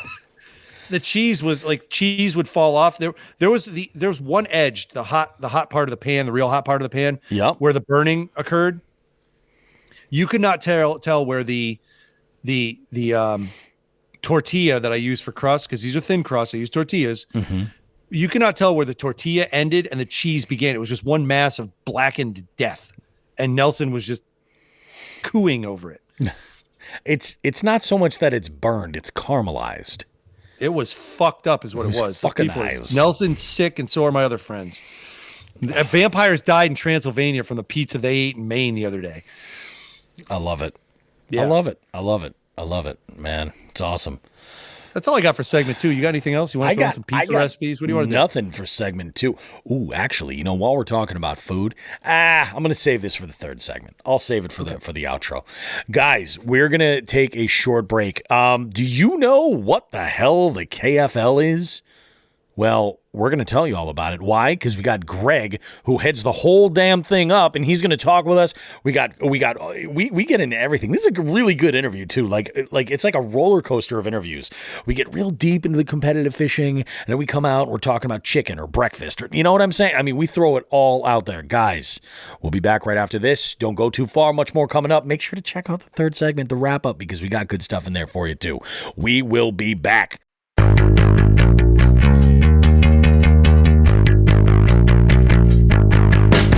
Jigs and Bigs is your favorite fishing podcast, right? Why not show the world how much you love the show while directly supporting us? We have men's and ladies' shirts, hoodies, and a variety of hats. We even have a waterproof outdoor Bluetooth speaker so you can listen to your favorite podcast while out on the water if you like. Check out jigsandbigs.com/shop to visit the store and gear yourself up. If you really can't get enough of this show, consider becoming a jighead and joining our Patreon. It's a subscription that gives you exclusive access to recording sessions that allow you to engage with us as we record the show. We also have some exclusive content there just for our jigheads, and even have some special promo codes. Space is limited, so join now at jigsandbigs.com. Finally, if you're local to our area in Western Massachusetts, consider checking out the Western Mass Fishing Report, posted weekly at northeastwildwoman.com. We have amazing contributors providing great content and info for local conditions and what's been going on and working recently. Jigs and Bigs, so much more than just two lightly roasted hippies trapped in the 90s arguing on the internet about fishing.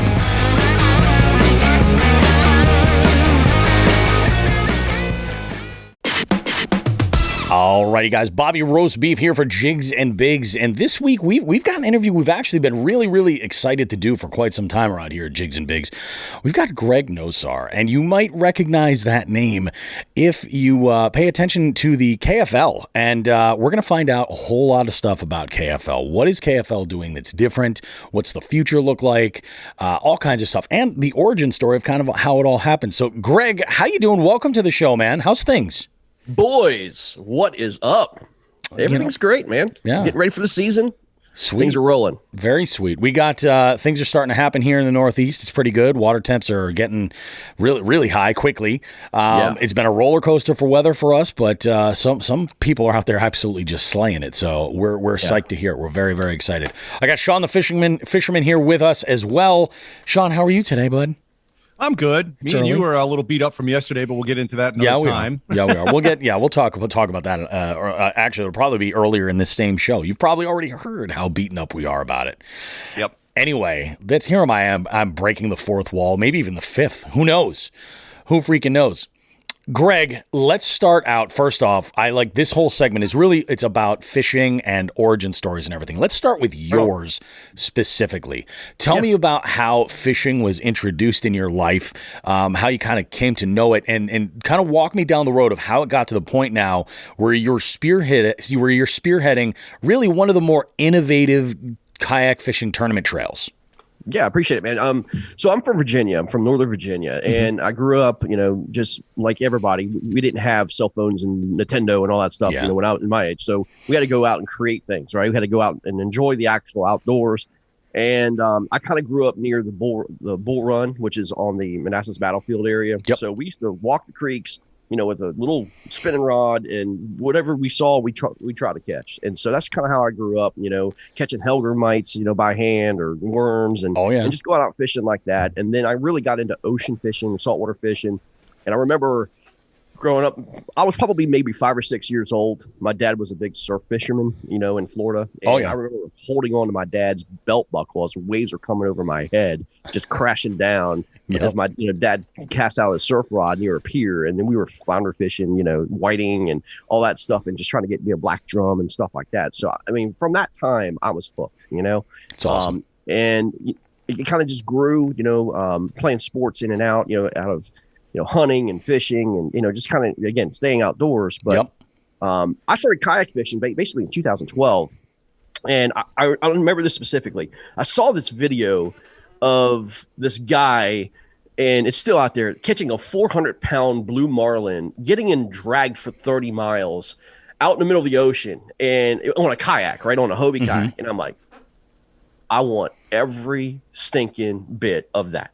That's what I want. I want to get out on a kayak with a big rod and just try to go big game fishing. I want every adventure like that, So I bought a Hobie, and I started looking at some videos also with another guy who's a good friend of mine, Elias V Fishing, was very influential. Watching him go up in the Northeast from New York, right? Yeah.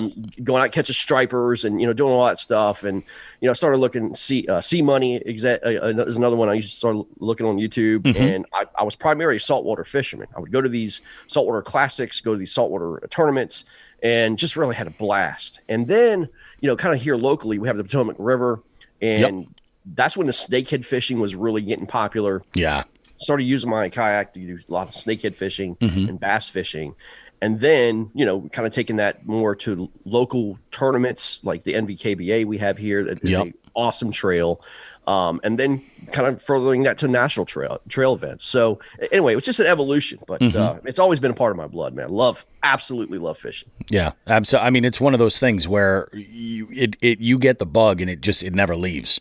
It just hangs on. So tell us about the origin story specifically for KFL. Like, what was the idea in your head at the time of the inception, and what was the road like getting there to the point where now you've got some television support, you've got some support out there. You're obviously, social media is huge with what you're doing, but tell us kind of like the backstory and everything. Actually, if you could imagine, most folks, especially kayak fishermen, they unless you've been living under a rock, what the KFL is all about. But tell us the story about how it got here, as if I had no clue.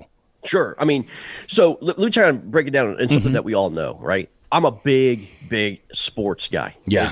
I love all the sports. And, again, going back to my childhood, I played about 5 different team aspected sports, right? Yeah. And guys, I don't know about you, but there's something about being on a team, putting on a uniform, traveling somewhere, and trying to beat the other guy on their home court and silencing the crowd. And, and just, I miss that team atmosphere. Okay. Like, I'm into my mid 40s. Okay. And I don't want to live vicariously through my children or, anything like that. I want to live what I knew and growing up playing sports, with a team. And, the NFL was, basically a couple of years ago, with all the stuff going on, there's a lot of controversy and stuff like that. I was like, man, the NFL concept is probably the greatest sports concept there is, because the way they structure their regular season and their playoffs, it's impossible to beat, right? They just have it finely tuned. And I wanted something like, hey, would it be cool to kind of have that kind of model in kayak fishing? I know that sounds ridiculous, but that's exactly what it is. Like, can you imagine guys and ladies getting on a team, like, let's say 4 players on this team and traveling across the country, having divisions, conferences, playoffs, and a championship, together in a sport that we love. You know what I mean? And, and I'm gonna be honest with you, to be fair. I mean, here's the deal. Like I travel across the country. I do all the major tours, Hobie, Bass, and KBF. And let's just be honest. I mean, like, it's an individual thing. It's kind of like golf. You're an independent contractor. Yep. But these guys work together. I mean, like, we all work together, right? Share information. They're basically teams anyway. You know what I mean? So you're basically taking what's already been done, putting them on an official team, and let's go. Yeah, like, you're kind of just your organizing team versus my team. I'll get 4 bodies of my home waters together. You get your home bodies together, and let's go. Let's throw down. Yeah. You know what I mean? That's awesome, man. Awesome. So, and I suppose also there's like a business aspect of it too, where because you have a team and it's organized and you've got a season really where you're going from, your preseason into all the way into, in fact, like you guys have done some ice events, like just as like almost as exhibition type events, which I think is super cool. But when you're going from a preseason all the way to the championships there, you also develop this, like something that you as even a viewer, can root for, your local team, your local anglers, or your favorites anywhere. So we all know those folks that don't root for the home team. Right. You know what I mean? So you build this out there, you give people an opportunity to do something with that involves branding and merch and sponsorship and all of these things that can tie together. What is the workload like for these anglers? Because I mean, we know some of the anglers that are on some of these teams, and like just the schedules alone can be insane. How does that work? It's a great question, man. So the KFL is unlike any other model you'll see in fishing, right? Okay, so think of it again like an NBA, NFL, NHL franchise, right? It's I call it the 60-40 model, right? Yeah. It's 60% managing your franchise and your business, and 40% of it is fishing. Yeah. The way you make money in the KFL, the way you actually do well and support your team or yourself individually is different, because we're okay. Look, let's just call it what it is. What we do is gambling. Okay. It's all self-funded gambling by our own money thrown into a pot, and then whoever wins the pot, goes on. Yeah. And the house takes a rake. That's gambling, guys. I mean, that's what it is. And we do it. We love it. And we have that chance to win that $10,000, let's say, Hobie check, or the championship check from the KBF. It's all angler funded. KBF is really one of the only kayak series events out there that is not just angler funded. We've got corporate sponsors. We've got franchises. The franchises have their own market. And we were very specific on amount of miles another team can't be near another one unless the other team agrees to it. Every team dominates their market. Like you said, their revenue model is completely different from just getting in a kayak somewhere, going to an event, and then just gambling with your own money, trying to win somebody else's money.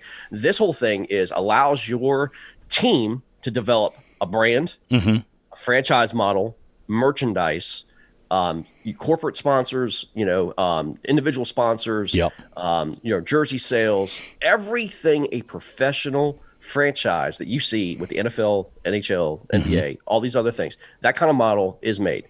It is amazing to me that we've had, we started out last year. We started with 17 teams. We've got 28 teams now.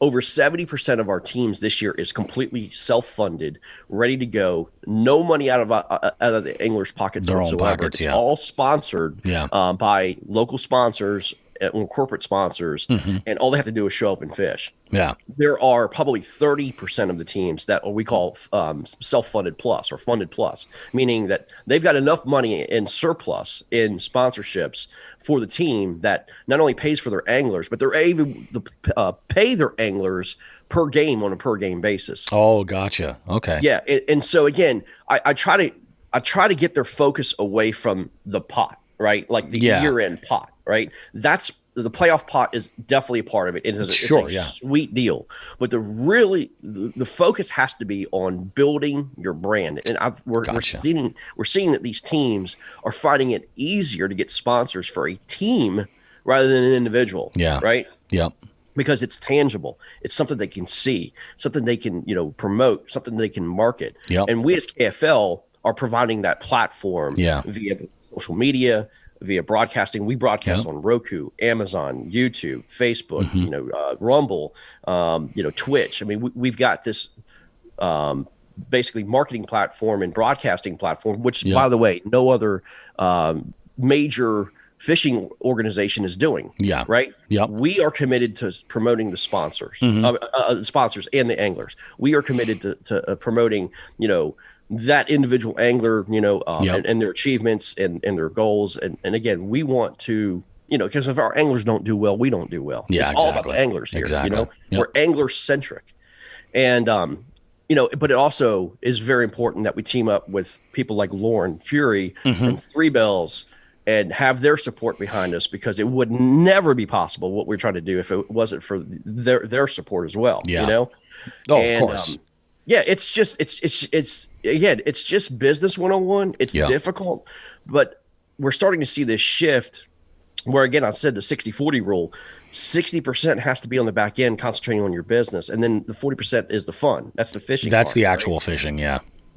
And so that's, it's a growing model. It's forever changing. It's not like, we have the fundamentals always be the same. Yeah. But how teams are innovating and getting their sponsorships and getting, other anglers or the community or fans involved. I got a team right now, man, Delaware. They just signed a TV network deal with Delmarva Sports Network.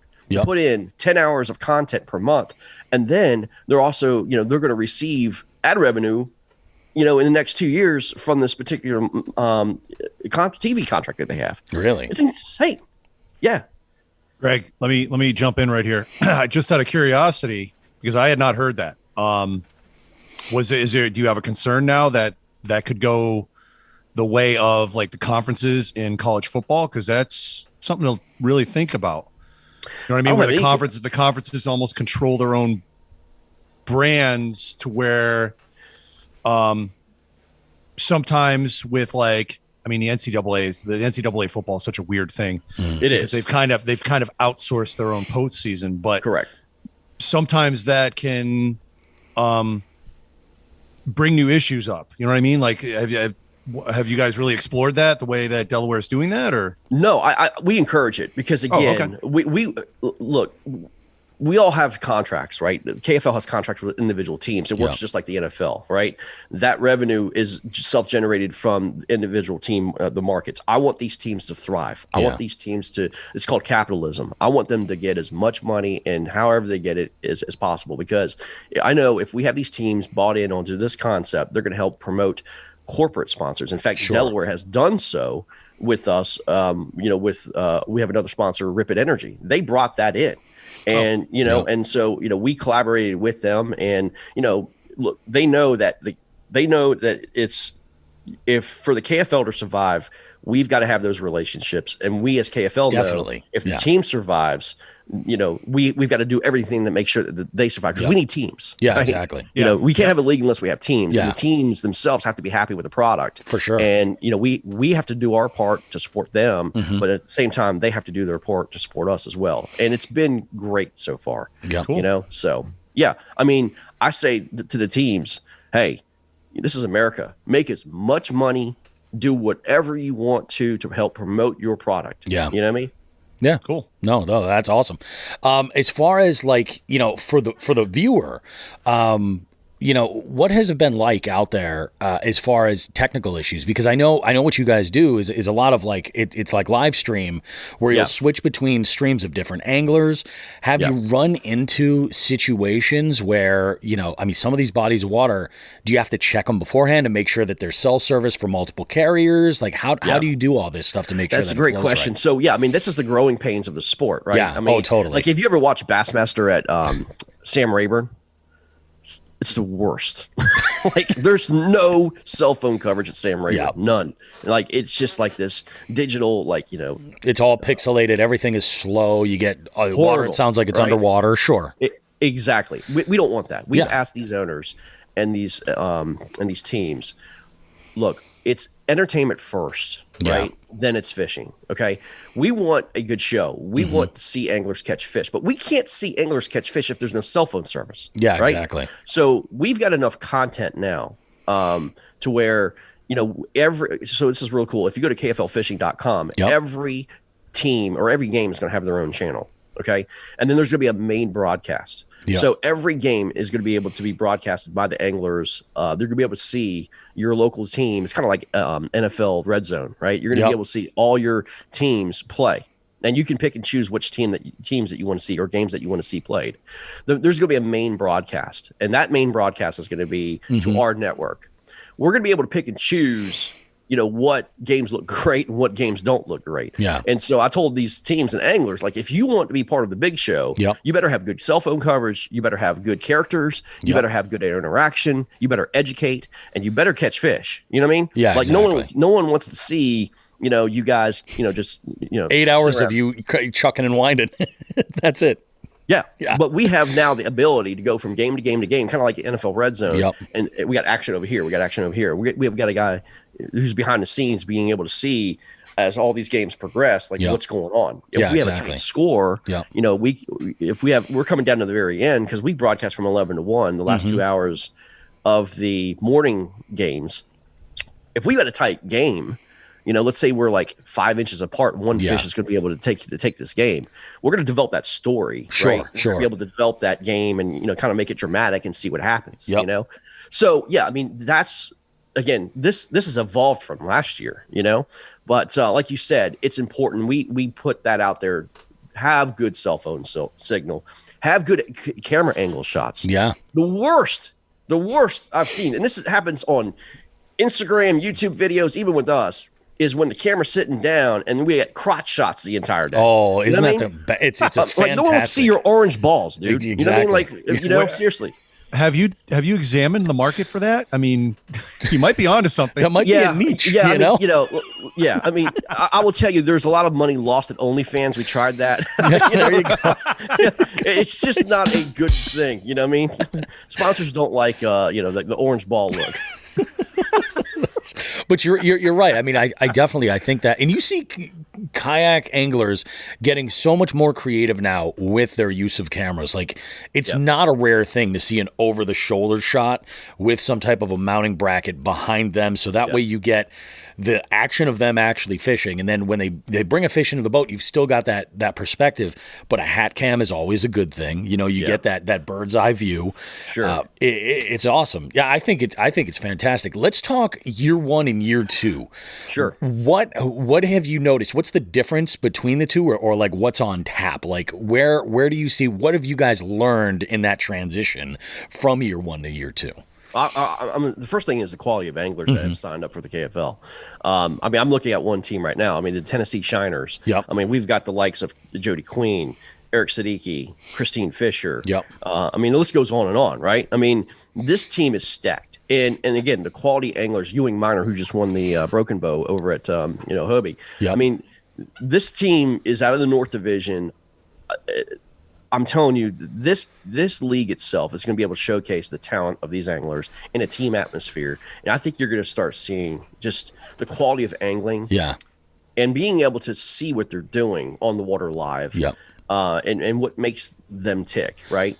And these anglers have been told and asked, look, if you catch a bass, let us know what you're doing. Like, let us know, like, educate, it's the 3 E's we call it, man. Entertain, enlighten, and educate. Yep. We want to see what you're doing. What makes you a great angler, And we get to see them live, and do this. But that's the whole point, is giving up a little bit of the juice. We had a problem with that last year. We had a lot of guys that were not willing to provide what they're doing. Yeah. And we just didn't have them on broadcast. Like, Yeah.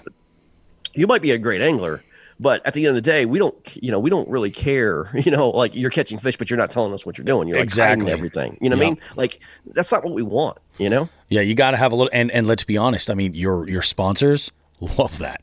Like, Z-Man wants you to say, please say jackhammer as often as you can.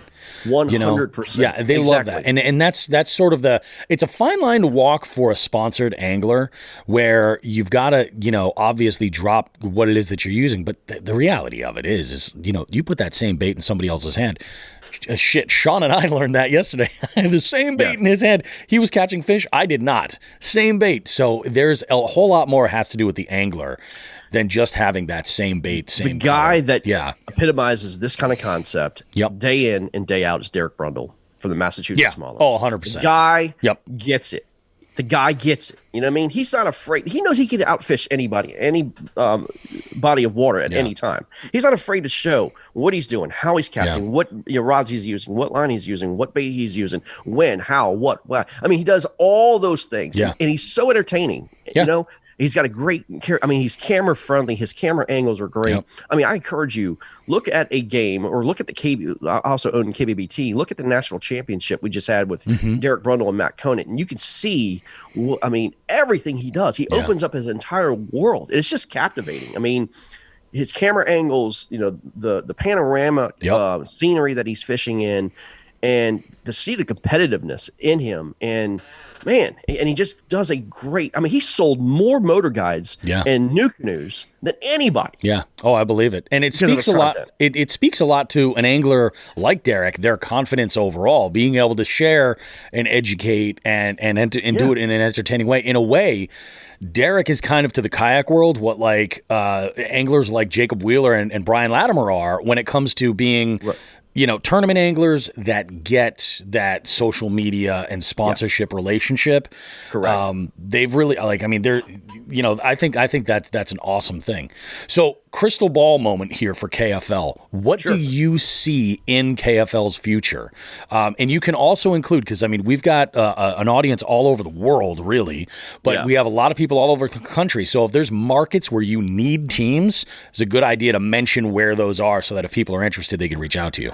Yeah. So, why try to fix something that's not broken? We are literally taking the NFL model. We are capping out at 32 teams. We don't want any more than that. You say, well, why? We shouldn't have all these teams all across the country. No, not really. Because logistically, it's impossible to get a team from California over to Texas or California to Virginia. You know what I mean? Like, we know that there's restrictions and boundaries, and we have to keep them within divisions and keep our travel, especially now, for God's sake, with the gas prices, into a limited area. And so we've got a strategic model of where we want our teams to be, and we're going to cap it out. Gotcha. And what that does, again, I'm a business guy, I mean, I've been in business for all my life, but what I see happening is if we cap it out and we shut it down, no other teams are coming in, it automatically increases the value of those franchises to an exponential level, right? It's going to cost you a lot of money to try to buy a team. You know what I mean? Gotcha. And so the guys that had invested in this product early benefit, right? And so, and then again, it's like a fine-tuned running machine. These guys who have come in year two, they've got, they've done a wonderful job. I think of Connecticut, Connecticut Renegades have done a really amazing job promoting their product and everything else. And they've, up to this point now, it's time to see what they have on the water too. That's the fun part of it, right? There's a balance of business and performance.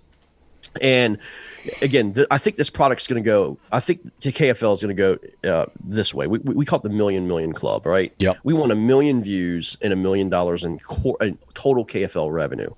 Once we hit that, we think that's just a great goal to get to. You know what I mean? And what I mean by $1 million, I'm talking about total, all 32 teams combined making $1 million combined. You know what I mean? Gotcha. For the franchises, you know what I mean? Not corporately or anything like that, but all the combined revenue for all the teams. And I think if we can establish that with 1 million views, I think that's the route to, that we're trying to push that boundary, Yeah.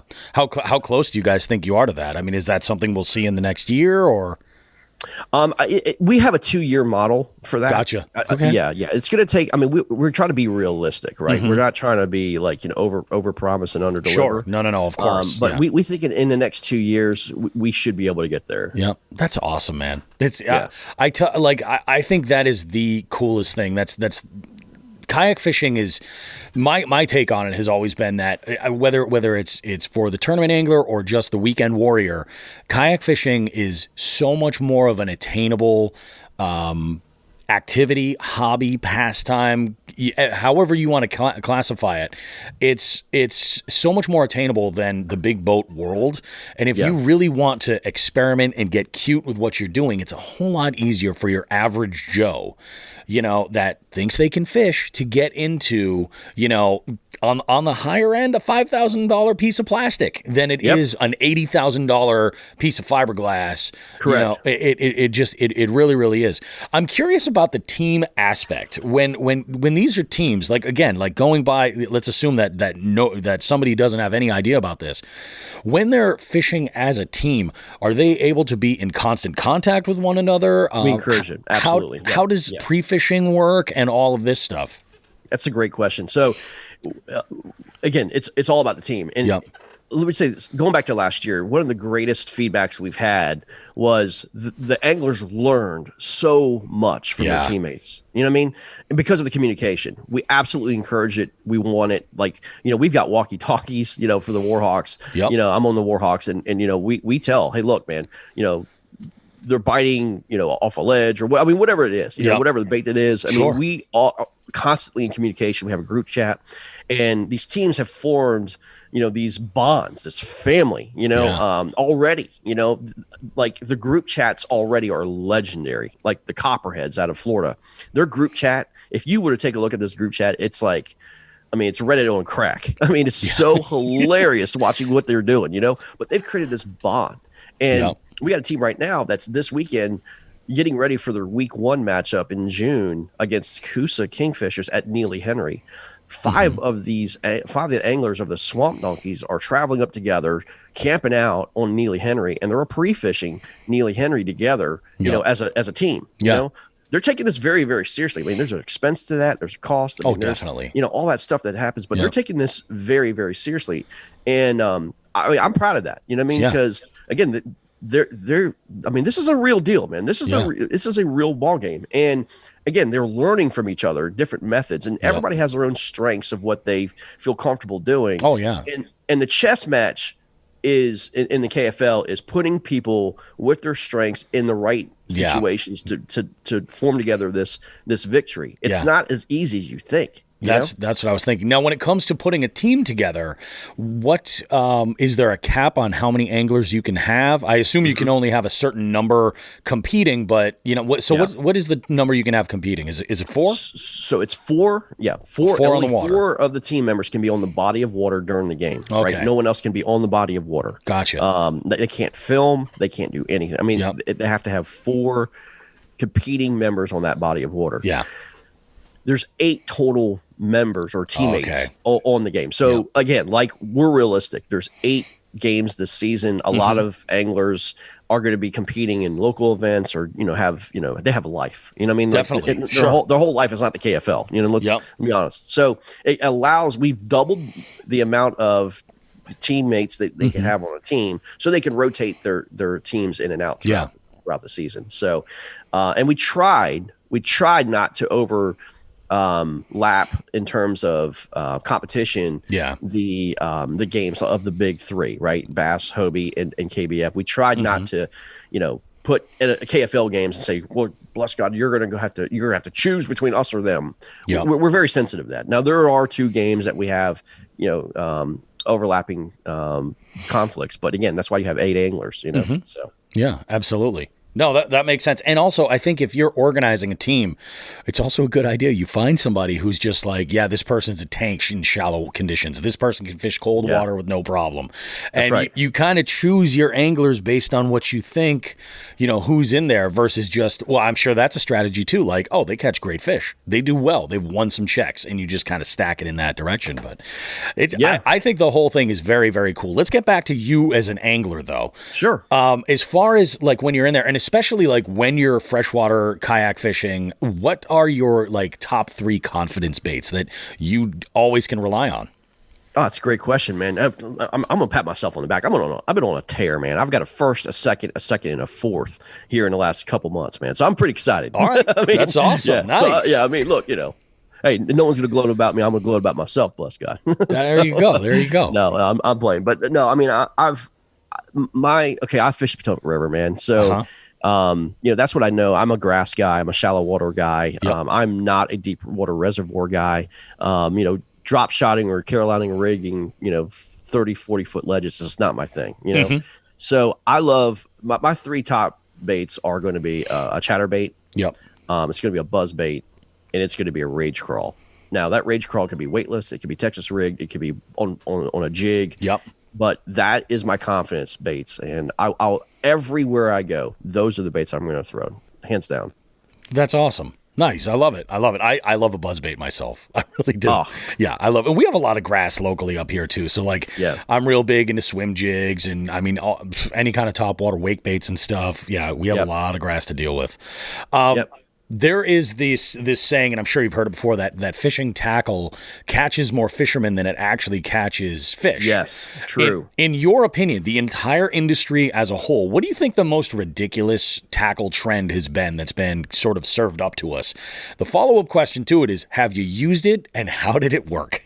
I think the most ridiculous thing I've ever seen, and we were just talking about this weekend, is these $500 swim baits that look like, perches that have been hand painted and they should be mounted on the wall. Yep. And they're chucking and winding these $1,000 baits. And they're like, oh, this is so great. I had a follow, on this, $1,000 Huddleston. I mean, that's great. But did you catch fish? I mean, you get follows. And why would you ever put a $500 bait on a piece of, on a rod in a line that could break at any time, and then they're like, well, you have to understand that it could happen. It's $500 bait, dude. You know what I mean? I think it's the stupidest thing I've ever heard in my life. I could go out and buy a $7 bag of Cincos, with still a catch 'em. 30-cent hook. Yeah. And I don't have to worry about it. Yeah. You know what I mean? Like, if it falls off, it falls off. But I mean, this trend of these, hand painted, whatever they're called. I don't even know all these names anymore, but no, like, that's not happening. I mean, they're called bankruptcies. Yeah, exactly. Yeah. It's funny. It's not going to win you a tournament, man. Like, guys, let me ask you a question. Do you ever think that you're going to ever see a tournament, like a professional tournament, ever won on these monster glide baits, like solely? No. Solely? No. But dude, no, because you won't get numbers enough to compete. You won't. Yeah. Yeah. That's the thing. It's funny. I've just kind of dipped my toe into that whole swim bait world, and primarily, 3/4 of what I've got for baits are large wake baits and crawlers, and it's because they float, and I can always get them back. That's cool. The whole idea. But it's wild. In fact, I just did a wedding where I had the groom is an accomplished bass fisherman and knew I like to fish as well. And as a tip, he gave me a 6-ounce wake bait that I'm not even sure what the value is on it, but I'm afraid to throw it. Just because I'm like, this is so nice. He's like, I got my first 8-pounder on it. He's like, you should go for it. And I'm like, the day will come. I get it, but like you said, it catches the angler more so. It's like a collector's item, I guess. And you appreciate the craft. Yeah. You appreciate the painting. But you know what? A ghillie does the same thing. Throw a ghillie on the bed, does the same thing. Yeah. You know what I mean? Like the new ghillies just came out, That's awesome, man. I love it. I think that's great. Random question. You said you're in Virginia, right? Yeah. Okay. I ask this question all the time, and I feel like you're in a good part of the country to answer this. What is your favorite chicken joint? And when I say a chicken joint, I don't mean what I'm talking about is a place that either one has a drive-through or is sold from a gas station. Oh, yeah, man. Like chicken on a bone. We've had a run on people saying Chick-fil-A, and I always scratch my head. I'm like, that they don't sell fried chicken. It's Greg, we got high hopes on this one. There's a gas station here, and I think it's national. It's called Red's, right? I've heard of Red's. Okay, so all right, so they have the best fried chicken ever, man. Like, you put this fried chicken on a plate, it's got it's still sizzling with the grease, and beautiful. like it's got that crispy crust. Yep. When it just flakes off, and you bite it, man, it's like biting a potato chip. You know what I mean? Yeah. It's just delicious. And then the breast is juicy. I mean, all the way down to the bone. It's fully cooked. It's just beautiful. Like, look at me, for goodness sake. I mean, I'm an expert at this, guys. I love it. And then it's sided with a nice mashed potato gravy mix, and then they have this broccoli cheese casserole You just dip your chicken in on the cheese sauce. Oh my God, dude. Come on. Let's go. I love it. Reds. So in another life, I used to work in television. And I worked in operations, and one of the stations that I ran was Wavy 10. Okay. And down in Virginia Beach. Yeah, in Virginia Beach, exactly. That's one of the stations that I ran. And right on. We had a guy from their original Master Control who he had family up in Northern Virginia. He lived down in Newport News, and he would he relocated when Master Control moved up to New England. So he relocated up here. We used to talk all the time. He's told me about Reds. He's like, oh, brother. He's like, I will punch you in the face if you make fun of Reds, man. I mean, like it's like awesome. It's that serious around here, man. Like it's legit the best. So I think we're gonna have to make a stop when we go to Crumpton, Maryland to visit Cody. We're gonna have to swing into a Reds and get. It's usually in Valeros. Like Valeros will carry these like Reds. Yeah, okay. You know what I mean? Like you'll see them more Shell stations and stuff. Yep. Man, if you see a Red sign, oh my gosh, you got that's good to know. I've noted. I've got an ongoing notes section on my phone ready to rock. So when we get on the road, I'm hitting these places up. Oh yeah. I love it. Now, as far as the beauty, the thing I like most about fishing is the fact that it is a sport and it can be so many things to so many different people. But the one thing that it is for just about everybody at one point or another is a social gathering. It's a get together. You know, anytime I want to get to know somebody, I'm going to take them fishing because we're going to have a great conversation, and you know we'll get to, even if the fishing sucks, we're going to have a great conversation. But if the fishing's great, we're going to actually actively create a memory. You know, that's just a story we're going to tell forever. Correct. So, in your opinion, what do you think your top 3 people are that you would absolutely love to fish with? They could be living or not, and they could be celebrities. They could even not be anglers. Who are 3 people you would love to be on the water with? Oh man, that's a great question, dude.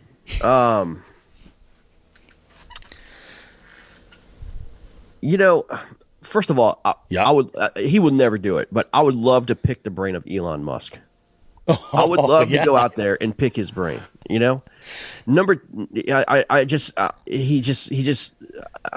innovatively speaking. You know, I think he's phenomenal in terms of He seems like the kind of guy that should catch a bass.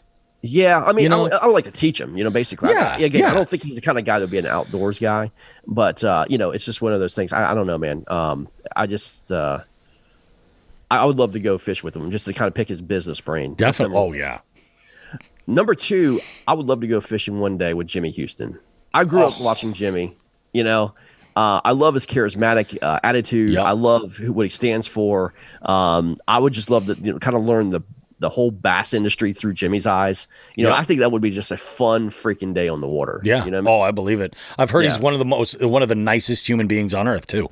Oh, 100%. Yeah. Yeah. And then honestly, I would love to go fishing with Michael Jordan. Oh, that'd be pretty amazing too. Yeah. Yeah. I mean, that'd be great. I mean, to pick his brain again, not to talk about anything, but I just want to what makes this guy wired in his competitiveness and what made him so great. Yeah. You know what I mean? Yep. Like, I don't care about the action of fishing is great, but I want to know about the person. I want to know what that makes him successful. I want to know what is different from him than any other person, the average Joe Schmo out there that made them get to their level. You know what I mean? Yeah, exactly. So that would be so much fun to me. Again, I'm a business guy, and Michael Jordan's made way more money in business than he's ever in sports. And so I would just love to kind of just, figure that out, No, I totally get that. I think that's awesome. As far as when it comes to now, you've clearly traveled to fish before, either competitively or not. But is there a body of water that you would love to get out on that you haven't already? That's kind of like the bucket list body of water. Ooh, that's a great question, man. I've had the ability to travel, and I've been able to fish some amazing fisheries. The one place I have never fished, and I want to go there so bad, is Alaska. I want to go to Alaska so bad. Oh, yeah. I want to go halibut fishing. I want to go, just give me this 80-pound, 100-pound halibut. I want to go king salmon fishing in the streams. Just experience that would be amazing. Oh, yeah, for sure. You know what I mean? Definitely. Now, this probably has a little bit more to do with the KFL, but what is your goal for the KFL, say in the next in like going beyond that 2-year timeline, for the next 5 to 10 years? Where would you like to see it go? You know, and this is God's honest truth. I want us to get so involved in, you know, I want to finalize the product. I want it, you know, obviously let's get ourselves out there with the name and everything else. Yeah. But man, I want to do so much to give back to the communities, help the heroes on the water. I want to have it more of a charitable deal and helping, you know, basically using these teams to get involved in charitable aspects, having a fan base, you know, giving back to the kids, showing kids what it's like to go out in the outdoors, man. Yeah. I think we failed our kids, man. We are the same age, okay? Yep. We failed our kids, man. We failed our generation has completely failed and teaching these kids as a whole, not individually. Don't take offense to this, but we got to get our kids back in the outdoors. We got to get our kids loving what we grew up loving and what our grandparents grew up loving. You know, this whole Twitch deal, and they think that the whole life is all nothing but video games and virtual reality and meta universe and all that stuff. No. That's not real life. You know, real life is experiencing the goods, the bads, the uglies of the outdoors. You know what I mean? And I'm a firm believer, man. I'm a firm believer in this, man. I want to use this platform to give back the best we can and get these kids and get these people who need the outdoors, because the outdoors can heal, man. Yeah. You know what I mean? Oh no, I agree. You know, we all have busy lives, you know, we all do different things, but there's something about like after a bad day, getting on your kayak, going out there fishing, catching, you know, even if you're not catching fish, but watching an eagle come down and smash a shad or something. There's just something healing about that. You know what I mean? And there's so many people that need that in their life. They don't know where to turn. And I want to be able to use this platform to promote what this sport can do, not only just from a physical standpoint, but an emotional standpoint and a spiritual standpoint. Yeah. So that's what I want. That's the ultimate goal, is to use this platform to kind of give back to all that. That's God's honest truth. No, that's awesome, man. And it's so funny. Like there's sort of like that joke when somebody says, they're like, oh yeah, I've heard it before, where people say, oh, I haven't seen you post too many fish pics lately, but there's a lot of sunsets or something along those lines. Yeah. That's cool though. I always throw it out there. I'm just like, that's the whole thing. Like even if you're out there getting skunked, like my favorite time to be on the water is on those days where the water temp and the air temp are just right. We've got that fog coming right off the water, like it, and you're in the kayak. There's not a sound around you, and there's maybe you roll up on a crane or something, or some big eagle flies overhead, and you're just like, you cannot duplicate this in a virtual or online setting. No chance. Cannot. It's the sights, the smells, the feels. I mean, or one of my favorite things, I'll be honest with you, is kind of like if you're summertime fishing and you want to make those casts right before that storm rolls in, and you're trying to time yourself back to the ramp and you're getting chased by the storm. I love that stuff. You know what I mean? Oh, yeah. Like, just kind of like, am I going to be able to beat this in and stuff like that? Oh, I mean, for sure. Again, it's just, there's nothing like it, man. There's just nothing like, going out there and experiencing what you experience. I mean, I've seen things in nature I've never seen ever, I was walking a bank or something like that. It's incredible. It's awesome. It's amazing. I'm going to let Sean ask this question. This is one of his favorites of my standard questions, and it's a gear question, but it's a little bit of a fun one. So go for it, Sean. All right, you're at the street corner, minding your own business, and all of a sudden a large van from 1975 pulls up with a wizard fighting a tiger on the side of it. And who's inside? Us two, me and Bobby Roast Beef. And we say, get in, we're taking you fishing, but we're going to stop at a tackle store first. You can take any tackle you want, any lures, any tackle box, anything you want. We got your back. We can pay for that. But you can only bring one rod, reel, and line setup. Yep. And you don't know where you're going. Okay. You don't know what the conditions are when you get there. You could be fishing. We could take you to a mountain stream. We could take you to a giant southern reservoir. We could be taking you to, a weedy northern lake. Gotcha. You don't know. Yeah. But you got all the tackle you want. What is your rod, reel, and line choice? This is easy for me, guys. Okay. Yeah. I love it. All right. First of all, again, you got to remember, I'm a saltwater guy, right? Yep. I'm taking a 7-foot medium heavy spinning reel with a Penn 2200 and line. I'm going 30-pound braid. Yep. No matter where we're going, it's exactly what I'm bringing. Yeah. I don't care what it is. I can do anything with a saltwater setup because it's versatile, right? It can do anything. True. I can skip it. I can put whatever. I can throw a buzz bait on it. I can run a rattle trap on it. Whatever I want to do. It's a fairy wand. I get it. Yeah. But I'm telling you guys, there's more fish caught on a fairy wand than any big heavy set bait caster anywhere. Yep. You know what I mean? So that's my setup. No, Yep. I love it. I love it. I like it. I like it. And you know, Bobby, when people answer that question, I always agree with the spinning reel aspect of it and the spinning setup. And then I've been gaining a little bit more. I don't know. I'm getting a little softer on the braid. Yeah. I'm okay with the braid answer. I usually, Greg, when that question comes up, the minute someone says like fluoro or braid, I kind of used to wince a lot. Because really, when it comes down to it, I mean, fluoro is great, but it's going to sink, so you really can't throw top water. The braid, if you're in a crystal clear lake, maybe there's a better choice. I always just go with mono because it's not the worst and it's kind of the best of both worlds. You know what I mean? Yep. Yep. But well, I'll I mean, take again, braid. I have to prepare I have to prepare for the worst because you guys, like we have snakeheads here, you guys have pike. You True. guys have, all that stuff, man. That's a good And, point. the toothy critters are everywhere in the United States we go. Mm-hmm. And so, yeah, I'm going braid 100%, no matter what the clarity of the water is too, man. I mean, I get it. Yeah. But, man, if fish are hungry and they're aggressive, they're not going to sit there and go, you know what, man, that's braid. I'm not going to bite this bait. Yeah. You know what I mean? Like, Yep. no, I don't. Not my experience, man. You know what I mean? No, I hear you, man. So we got one last food question to go over, and Let's do it, man. I love the show, man. So- Come on, let's go. We made a fan today, Bobby. We did. This is great. This is great. So one of the things that I think is the best way to cap either a great fishing day or a terrible fishing day, when you've been out there first thing in the morning and you're just like, you know what? We had a great day. It's awesome. The bite's starting to die. Let's go grab some breakfast. I think there's no better way to end a day with your fishing buddies than over a breakfast. And what I want to know from you is, in your experience, and this doesn't have to necessarily be in your area, though if you want to include one there and one where you were traveling as well, you can too. But where would you recommend somebody go after fishing for breakfast? Oh man. Okay, so there's local joints here that I'll try to stay away from. But if you're talking about the national chain level, though, That's no good. okay. Yeah, no, we don't say Denny's or No, IHOP. no, We don't no. want to I hear mean, that. no, okay. So I'm a big mom and pops guy. Like Me if it's too. a dive, The you know what I'm better. saying? Like the first thing I'm going to do is pull up, my cell phone, and I'm going to look at, breakfast. And if it's a name I've never heard of, that's what I'm going to go to first. Mm-hmm. And then the smaller the place, the better, man.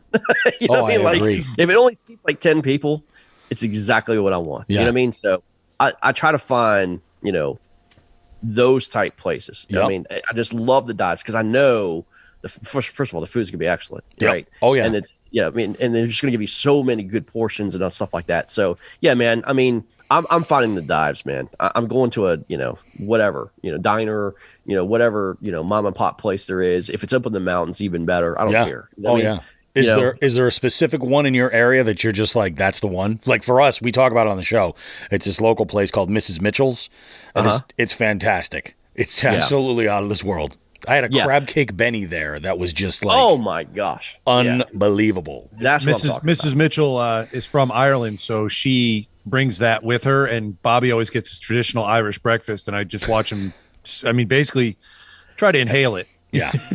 Do you have the beans? The beans, the black pudding, the white pudding. Black pudding. Oh yeah. The brown See, bread. I was in Scotland a couple of years ago, played golf, and we had that. I mean, like when we first got to Scotland, I was like, I've got to have a Scotland breakfast. And like the open sausage, the black bean, the beans, and the black pudding. I had to have every bit of it, man. First thing I did in Scotland. You're up here. We'll take you out. We'll treat you. Definitely. You'll love it. Bring back your Scotland memories. Oh yeah, there's a place here called Mike's Diner, and that's our go-to. It's just it's simple, it's so easy, and I'm a big First of all, my favorite breakfast place in all the United States. It's not even. It's not even close. It's called the Cracked Egg. It's in Daytona Beach, Florida. It's well known on diners, dives, and whatever it's called. You know what I mean? Yep. It is my favorite place to go, and they do apple fritters, they do mimosas. They do they hand make their home fries. You know what I mean? They cut potatoes and put it in their seasoning, paprika and all that stuff, and they fry it up. I mean, everything is perfection. The pancakes are about that thick. It's the greatest breakfast place ever in the world. That's awesome. Cracked egg, There you Daytona go. Beach. Yeah. Yep. Noted. And it's going Oh. right in my file right now. Oh, yeah. There's two places in New Hampshire that the Granite State Sticks had actually liked a post about that was coming out. I think it's called like Benson's Diner or something. Uh-huh. And so yeah, we'll have to go and hit that. Yeah, dude. I mean, like it's like the small things that kind of set things apart. Yeah. So you go in the bathroom, right? And you're washing your hands, and they've got this like sugar. It's like this sugar scrub, right? And after you get done, you wash your hands with the sugar scrub and stuff. It's like lemon zest, and your hands, guys. I'm telling you, your hands are like buttery smooth. It's crazy. Your hands turn into this like lemon zest buttery smooth thing, and then you're eating your pancakes or eggs, and you get a whiff of that, you're like, oh my god, this is amazing. This is like the greatest place ever. Yeah, no, absolutely, I love it, Greg. This is awesome. It's just those small things that make a difference, man. Nice. So so we're going to give you an opportunity. Go ahead, let people know about KFL if they're interested in checking out what KFL's got to offer. If they're interested, if you want to shout out some teams or something. I know there's a lot to go through, but go for it. Let people know more about the KFL. Promote yourself a little bit. This is your opportunity. Yeah, man, appreciate it, guys. I've had a lot of fun here, man. Thank you. Awesome, man. This is great. I do want to thank again, sponsorship wise, I do want to thank Lauren from Three Bells, threebellsoutfitters.com. Go to them. They've been amazing. An amazing partner. Yeah, we love them. Involved with us this year. And also Rip It Energy, ripetenergy.com. Yep. You can find all their drinks at dollar stores and all that good stuff. So anyway, go get you some Rip It. But KFLfishing.com. You can also download the KFL app. It's on iTunes and the Google Play Store. Mm-hmm. So yeah, all the content will be there. You can look at the teams, you can look at schedules, you can look at the rules. Again, the way KFL is, there's a North Conference, a South Conference. There's 13 teams in the North, 15 teams out of the South. Mm-hmm. Each have divisions. And again, we've got an 8-game season. You can look at the divisions and see how competitive they are. I encourage you to follow your local teams, your local anglers, the people that become fans, root for them, check them out. We're going to be broadcasting on just about every platform. Motion Sports is the main place that you can go find the KFL, Motion Sports Network on YouTube, also on Roku or Amazon Fire. Go download the channel, and everything KFL is going to be on Motion Sports. So we'll have podcasts called KFL Tonight. It's kind of like the Sports Center after every game. We're going to have MVP voting. This is what's cool about it. It's going to be called the Rip It Energy MVP Award. There's going to be an angler from the north and an angler from the south. Whoever basically contributes has the best week for their team or that conference or that week is going to win $500, guys. For the week. So that's a big deal, man. I mean, I'm excited to announce that. We're taking, every angler is going to have an opportunity to win $500 for that week. So yeah, I mean, it's going to be really, really cool. They're battling out for about, I think, $65,000 or $70,000 as an end pot, for the championship. So yeah, it's a big deal, guys. We're excited, man. We're really, really excited about this season. But KFLfishing.com, and let's go. The season's almost here, guys. I know it's just about to go down. I downloaded my KFL app right now, Beautiful. And we're gonna check this out. I hope you guys have an absolutely banger of a season. I think it's going to be really, really cool. Yeah, and I mean, you got, Three Bells as a sponsor for you guys is just the perfect fit ever. It is. Like, we love them here. Obviously, they kind of keep us going and on the water, so we appreciate those dudes. They're awesome. By far the best. Yeah, I mean. It's so doesn't cool. get any better than Lauren. Yeah. No, I love it. Greg, thanks so much for doing this, man. We'd love to have you check in again. Maybe periodically let us know what's going on with the season, like what teams are looking hot, how things are expecting, and then maybe we do a season wrap up after things, or maybe a little tease before the championship. 100%, like that. guys. Let's do it. Be happy to do it, man. Yeah, absolutely. I got to ask you guys a question before we leave. Fire away. What team are you guys choosing? What's your favorite team? I mean, choose a team, guys. We're Maulers guys. Yeah, we have to. We're Maulers guys, 100%. It's our home guys, and honestly, they just added who we consider there might be. I mean, just straight up league MVP considerations, and he has a catchphrase. Yeah, dude, he does. Our buddy Nate Shagnon is now on the Maulers. So Nate congrats Shagnon, to him. Yeah. Yep. That's a story in itself, how that came to all to fruition. Let me just say this. A major rival has been formed by that pickup. It's going to be very interesting when it comes game time. Greg, are you saying that Wild Bill Fishing has joined the Connecticut Renegades?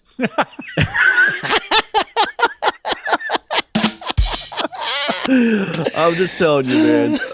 I'll just leave it at that. The Maulers, I will say this: they've got the number one bullseye on their back, man. Yeah, everybody Yep. wants to beat them, and they're going to Maine the first game.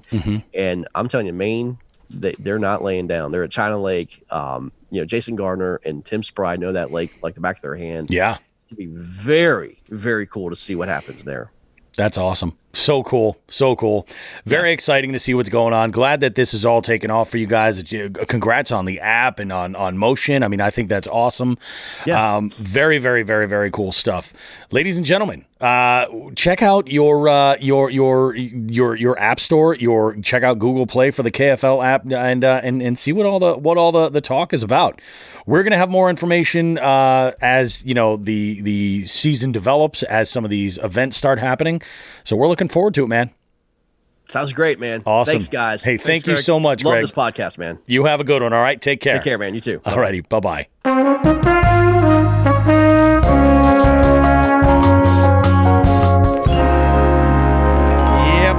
There we are. We're back, guys. Final segment for Jigs and Bigs. And that was an amazing interview with Greg. It was really good to kind of get all of the details. I learned a lot about KFL. Like I said, I downloaded the app, and I want to see what all this is about. And I mean, if we're being honest here, you put us on the spot.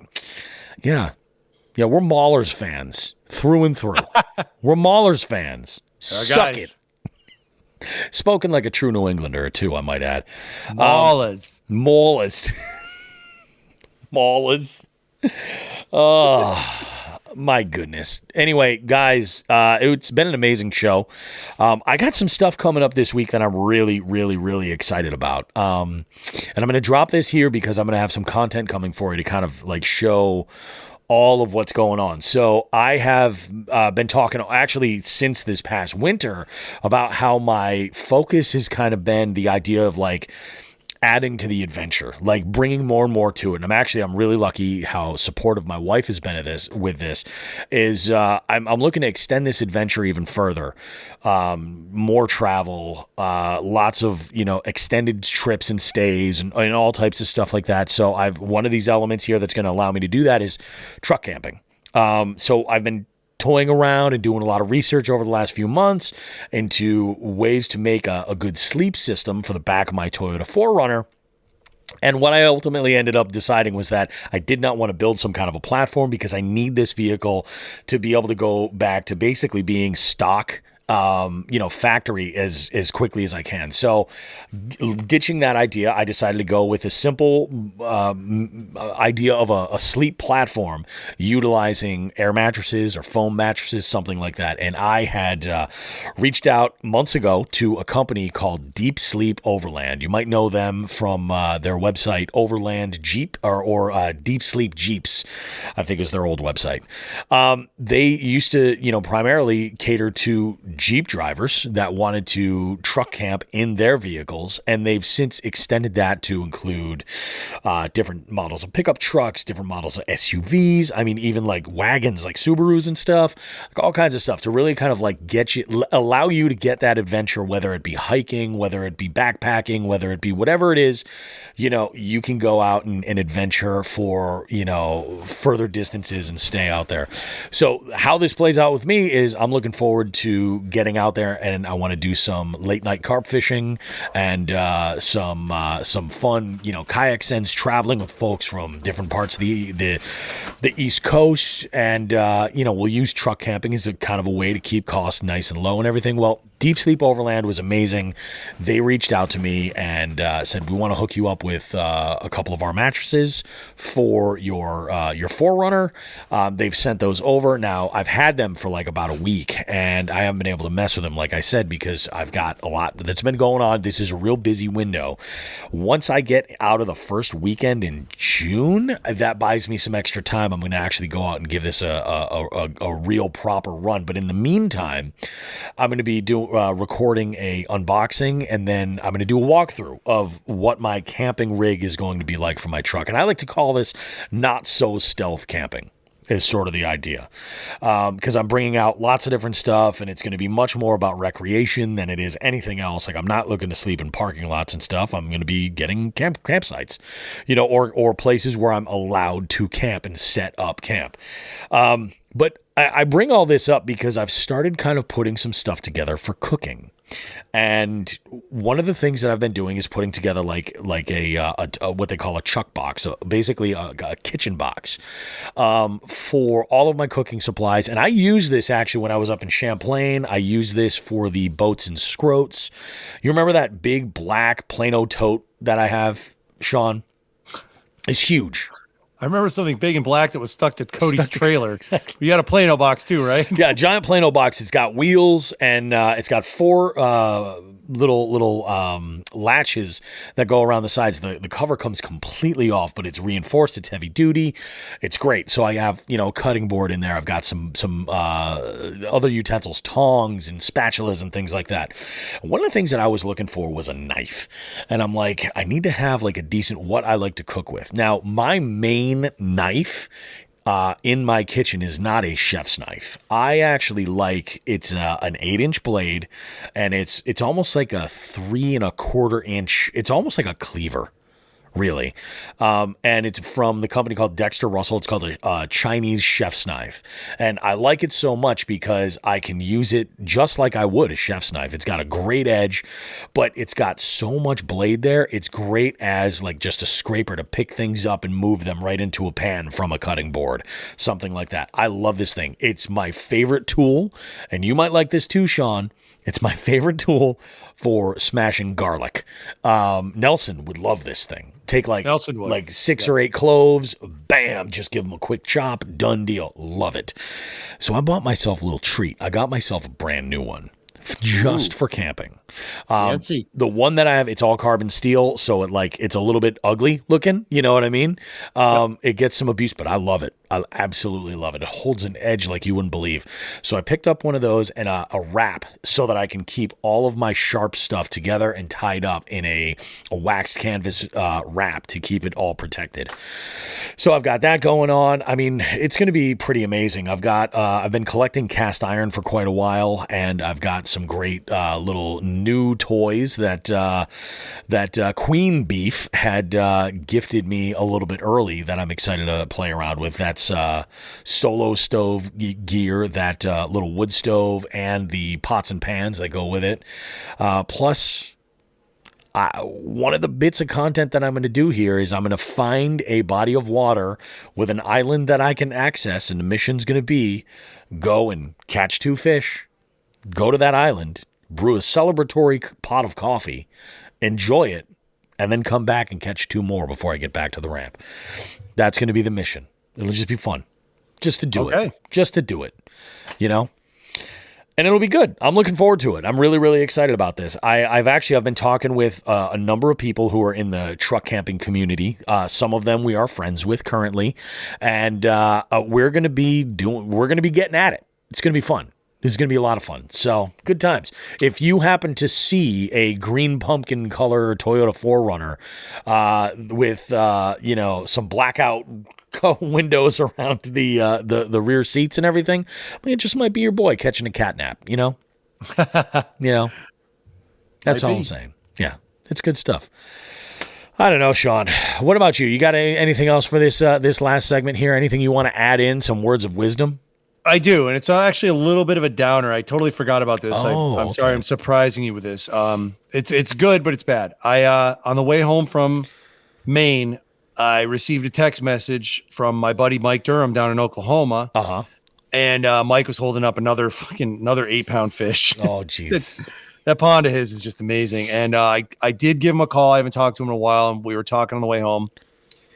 And unfortunately, he's had some health issues. He's recovering. But I just want to wish him the best on his recovery. And I told him, I said, well, this probably speed up the timetable a little bit because, I was talking about getting down there and visiting at some point. So I would, I'm gonna see if I can, in my travels, somehow make my way down to OKC and say hi to my buddy. Yeah. Oh, but best wishes to him on his recovery. And yeah, man. Wow. Yikes. it was nice to talk with him the other day. I haven't talked to him in a little while.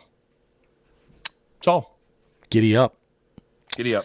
Giddy up, guys. Well, that's going to put the wraps on this show here for another week. Jigs and Bigs goodness. I don't know if you noticed this, Sean, but swamp rat fishing, back at it.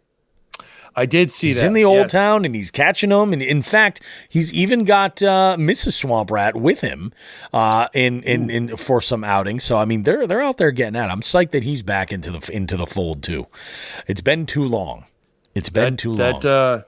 That little military soiree of his went on for a long time. It really did. That was like a long handful of months. It was. It took a bit. But, guys, we're going to go ahead and wrap this sucker up. You have yourself an amazing, amazing week. Enjoy your festivities over the long weekend. Don't forget the reason why this weekend is even a thing.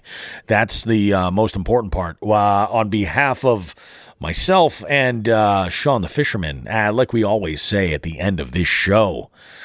Well, Bobby, we got a song that I actually asked you to play out to commemorate our maiden voyage on the Connecticut River. A song that was actually written and the video was filmed on a bridge in Middleton, Connecticut. Kind of an odd request coming from me, being so poppy and well, it is catchy, right? It's very catchy. It's very, very catchy. This is a weird time too in this artist's career. If I'm not being let's just my relationship with this artist here. Let's just go ahead and say this. A number of this wasn't last summer. I think it was the previous summer. I think it was actually summer of 2020 when I finally started getting back into hosting trivia. I did a music round called "Songs Your Dad Did Coke To." And this round, it was just a wide variety of different elements of classic rock and disco all over the place. And I had, I think, not one, not two, but 3 songs in here from this artist. Wow. Yeah. That's all I'm saying. All right. Well, everyone, have a good week. And on behalf of Bobby Roast Beef and fucking me, Sean the Quitter, enjoy Billy Joel's River of Dreams. And like we always say,